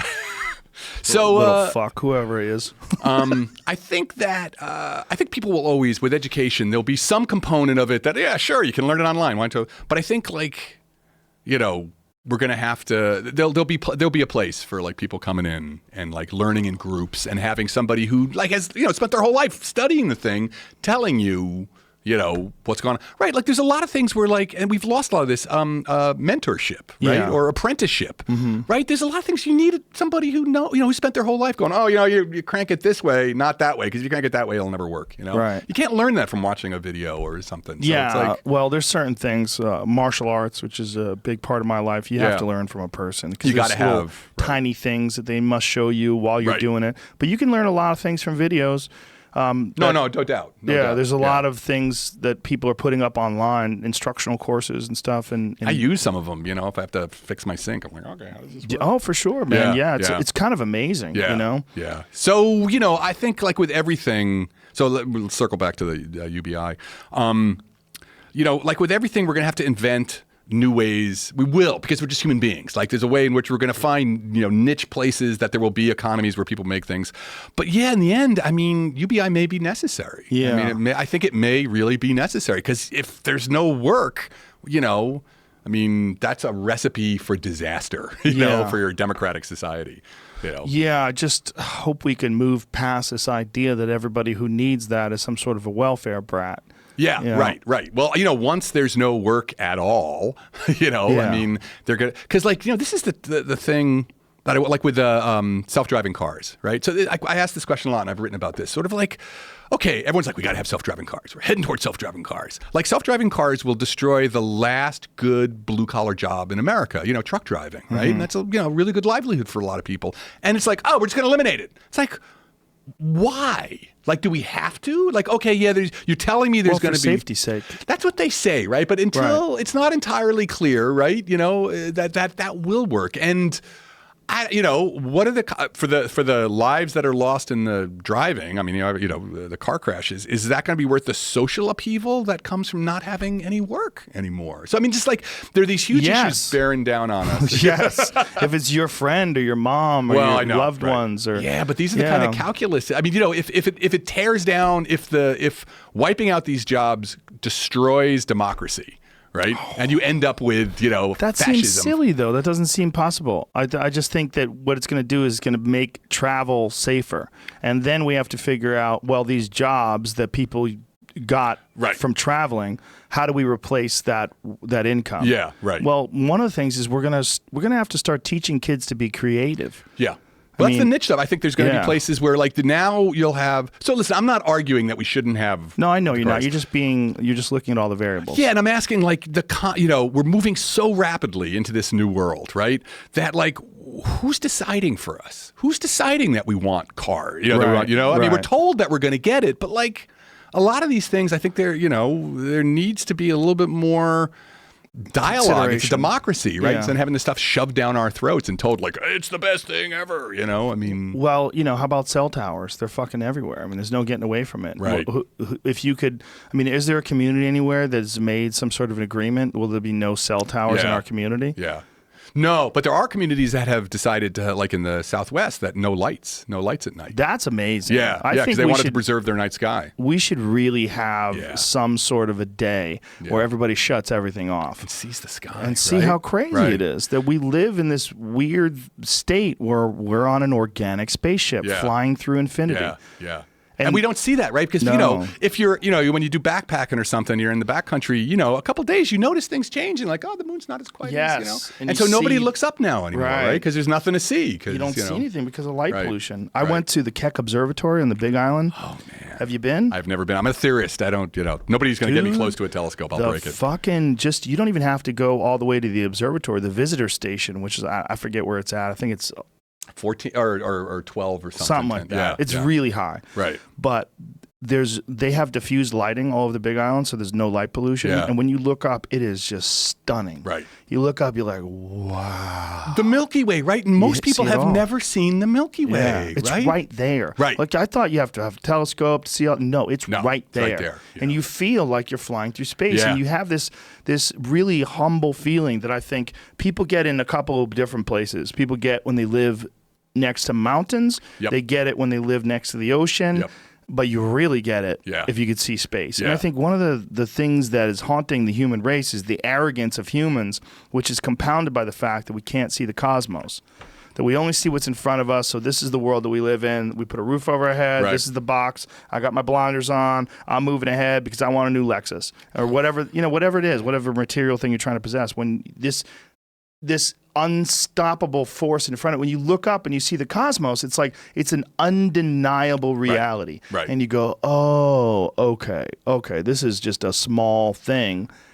My existence is just a small thing in this mystery, this giant mystery of, we just found out 20 years ago there's planets out there. Right. I mean, this is a giant mystery. Right. You're looking up at 100 billion stars in this galaxy alone. Man, you're speaking my language. I mean, the loss, and the capital M word, right? So I'm a scientist, I'm an atheist, but I believe in mystery. I believe that kind of at the core of our lives is just this, I wake up every day and I'm freaking here, and I'm going to be here until I die, and then I have no idea what the hell happens. Right. So, and as you said, like mountains in particular, I have a thing for mountains. Me too. But the night sky it reminds you, it opens that space up, right? Where you're sort of like, and you're right. We can talk about it, right? We can talk about, but it's an experience. It's the experience that just shows you you're part of this. It's more than you, but you're here. And, and I think, right, a lot of the stupidity of the modern age, as you said, the consumerism in particular, like all that matters to me is getting my next pile of shit. When you're out there, you realize who cares? Who freaking cares? Like, for a moment even, you just get the sense of that mystery. And it can be transformative, I think what's happening is we've created these civilizations. The civilizations need to be lit up. The lights keep us from seeing the universe. The universe humbles us, so we're not humbled. Then we move towards acquiring physical possessions, material objects, because we think that that's going to make us happy. Yeah. And our entire society is geared towards innovation because everybody wants the newest, shiniest shit. To sell us. Right. That is what's leading us to artificial life. Yeah. And that all this shiny shit is all innovation, and it's eventually going to move to this one singularity, and that singularity is some new being. Yeah. So it's funny, like, because one thing when I think about all these other, my argument about all these other civilizations is that whether or not you make it. Maybe the evolutionary heritage you get, right? So we, evolved from, both chimpanzees or, the chimpanzee ancestor and the bonobo ancestor. So we've got we fight, we're very hierarchical, right? We've got a lot of aggressionness, but we also got the bonobo kind of like, let's just have sex, everything's cool. So we got this really weird mixed evolutionary baggage. And whether or not you can make it to the next side with the existential challenge of triggering climate change is kind of like, what evolution gave you, because you can imagine species like hive minds. If you came from an intelligent termite species, it might be a lot easier to deal with climate change. You're like, everybody, get on the course. The most essentially is, can you evolve new behaviors, right? So we've been on this track, and it's leading us in a way that, as you said, it's like the shiny thing dangling in front of us is leading us off on this one track. And the question is, can we evolve new behaviors? Which I'm going to say this, I think part of it is spiritual, or at least in my atheist way of reconnecting with mystery to see we're part of this and we need to respect it. And, when you say spiritual, what do you mean? So my first book was about science and religion. And I'm an atheist, but I'm not a Richard Dawkins atheist. I think that whole idea. What is the difference? Well, Richard Dawkins is what I would call a strident atheist. And he's like, anybody who has any spiritual or any inclination towards mystery is an idiot, And like Richard Dawkins needs to do LSD. Right, in a certain way, right? Yeah, or DMT or psilocybin or something that just gives you an undeniable experience of mystery. Right, exactly. So I've been doing Zen meditation for like the last 30 years, and so I've been staring at a wall for 30 years, and the first thing you learn is it's really boring, and then the second thing you learn is that there's stuff under your thoughts. You are not just the shit you're thinking.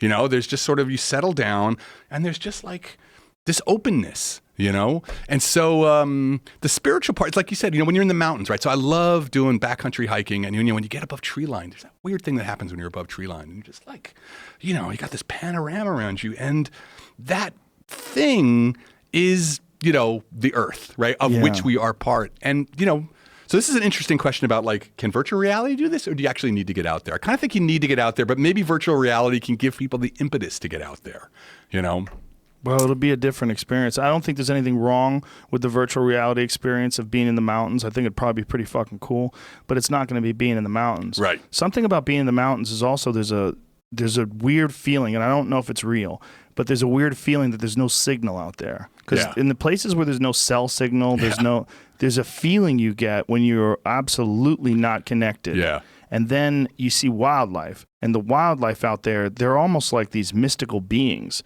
Like when you see a deer step out of the tree line and it's like catch its eye. Yeah, that thing has been that way for a million years. Yeah. That species has not changed at all in a million years. Yeah. Yeah, and the signal, what you're talking about, the signal, it's really the thing is, what for me, it's like when I get far enough back that I know there's just not another human being here. Right. Yeah. And this is like, when I leave, this is going to still be happening. Like, it just doesn't give a shit about you, right? And it's just moving along, and as you said, it's been moving this way for millions of years, and you just realize, like, and that's why, part of the thing I'm saying with the book is that, like, look, if we trigger climate change, that's just the Earth's way of, like, creating the next set of, it used us to create climate change to, now move on to something else. Because that's what the Earth does. It's just this animate power, and when you're out there, you feel that. And and the thing that I think we need to do is sort of reestablish our connection to that. We're part of that. We're from that. We're not evil. We're not bad. We need to reintegrate ourselves in a way that we still get our civilization, but, that's what I mean. So you ask why spiritual? Because when we connect to that mystery, then we're in a better place to make the right decisions, to understand what the decisions are. If not, we're like, we got to save the polar bears. And we're not looking at, no, it's the biosphere as a whole that we have to understand. Well, operating out of ego and ideology and not out of rational thought, with all of the information at our disposal, and really verifying that information, understanding what's correct and what's not correct, and whether or not there's bias behind it or scientific research that was funded by people that have a vested interest in it leaning one way or the other. Right. All that stuff is very, very slippery and very dangerous. And when you find out that studies have been influenced by special interest groups or, lobbyists or whatever, and that they, like especially pharmaceutical studies are the creepiest, where they can do a series of studies and only one of them shows some sort of a positive impact for whatever weird reason, and that's the one they use. Yeah. And they don't have to publish the fact that they ran 100 fucking studies. Right. Well, I try and teach people. I'm sorry, go ahead. No, go ahead. Yeah.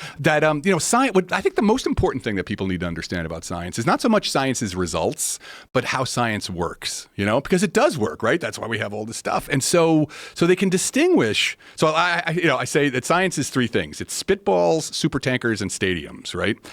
The problem with the news, it'll be like, the latest study shows the color red, will make you have better sex. It's like, what are you talking, the latest... the latest study that can get you to click on that USA Today article. Yeah, right, exactly. So media reports this as if this was science. Like every day, a whole bunch of new articles come out. I write scientific articles. That's the currency of my profession. But like, one study is just like, it's a spitball, right? It's like basically we're shooting spitballs at each other. But science is like a super tanker, right? Where like it takes 7 miles to turn a super tanker around. That's what really science is. The things that we think we deeply understand in science is like this super tanker. And people are shooting spitballs. That's the papers every day.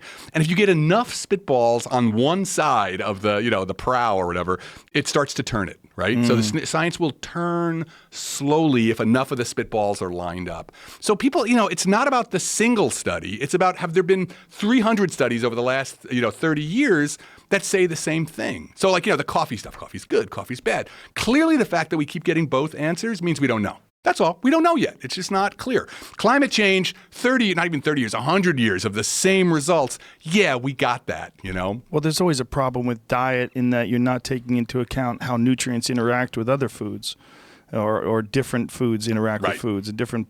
When you say coffee's bad, okay, was it bad when you're smoking cigarettes? Yeah. Or bad when you're eating grass-fed meat? Or bad when you're on a vegan diet? Like, when is it bad? Right. And who are these people and what are they putting in their system and how much sugar are they taking in and how much sodium and, what's the nutrient levels of their blood? Did you test them for B12 deficiencies and all these different things? Like, that's the real problem with any dietary studies. Like, they don't take into account the extremely varied diet of and human the complexity beings. of the system, right? So so I would tell people that, like, when it comes to like health sciences, anything in general about human beings, look, this stuff is really complex. And as you said, there's 1,000 different things that can interact. So you got to really take that stuff with a grain of salt. Like, okay, does smoking cause cancer? Yeah. Got that, Yeah. But like, is coffee good or bad? The studies aren't there yet, Right. But that's different from climate change or, gravity, or is the Earth round, Yeah, those are stupid.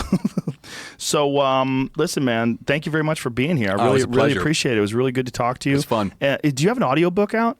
Yeah, there is an audiobook version. Did you read it? I have not. I mean, did I read the... Did you read the words that are in the audiobook version?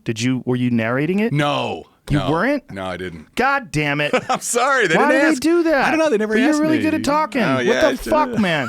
Dude, I could have been really hate animated. that. I hate that when I buy audiobooks and I know that the guy who's reading it doesn't have a fucking single bone, invested in this idea that he's saying. He's just repeating the words. Well, the guy, I'm sure whoever did it was like, totally channeling. I must have felt it in the astral plane. It would be better if you read it, man. They should have let you do it. Yeah, I don't know. Why the fuck didn't they let you do it? I don't know. Did you push for it? No, I didn't even know, that part of the, I didn't understand part of publishing. Tell people the title again.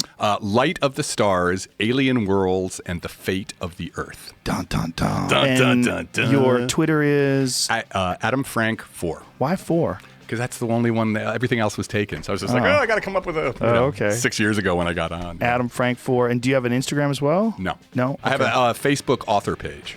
And website? Website is Adam Frank Science, I think. If you just Google Adam Frank, it'll pop up. Yeah. Thank you, Adam. I really appreciate it. Oh, it was so much really fun, man. Yeah, it was really a lot of fun.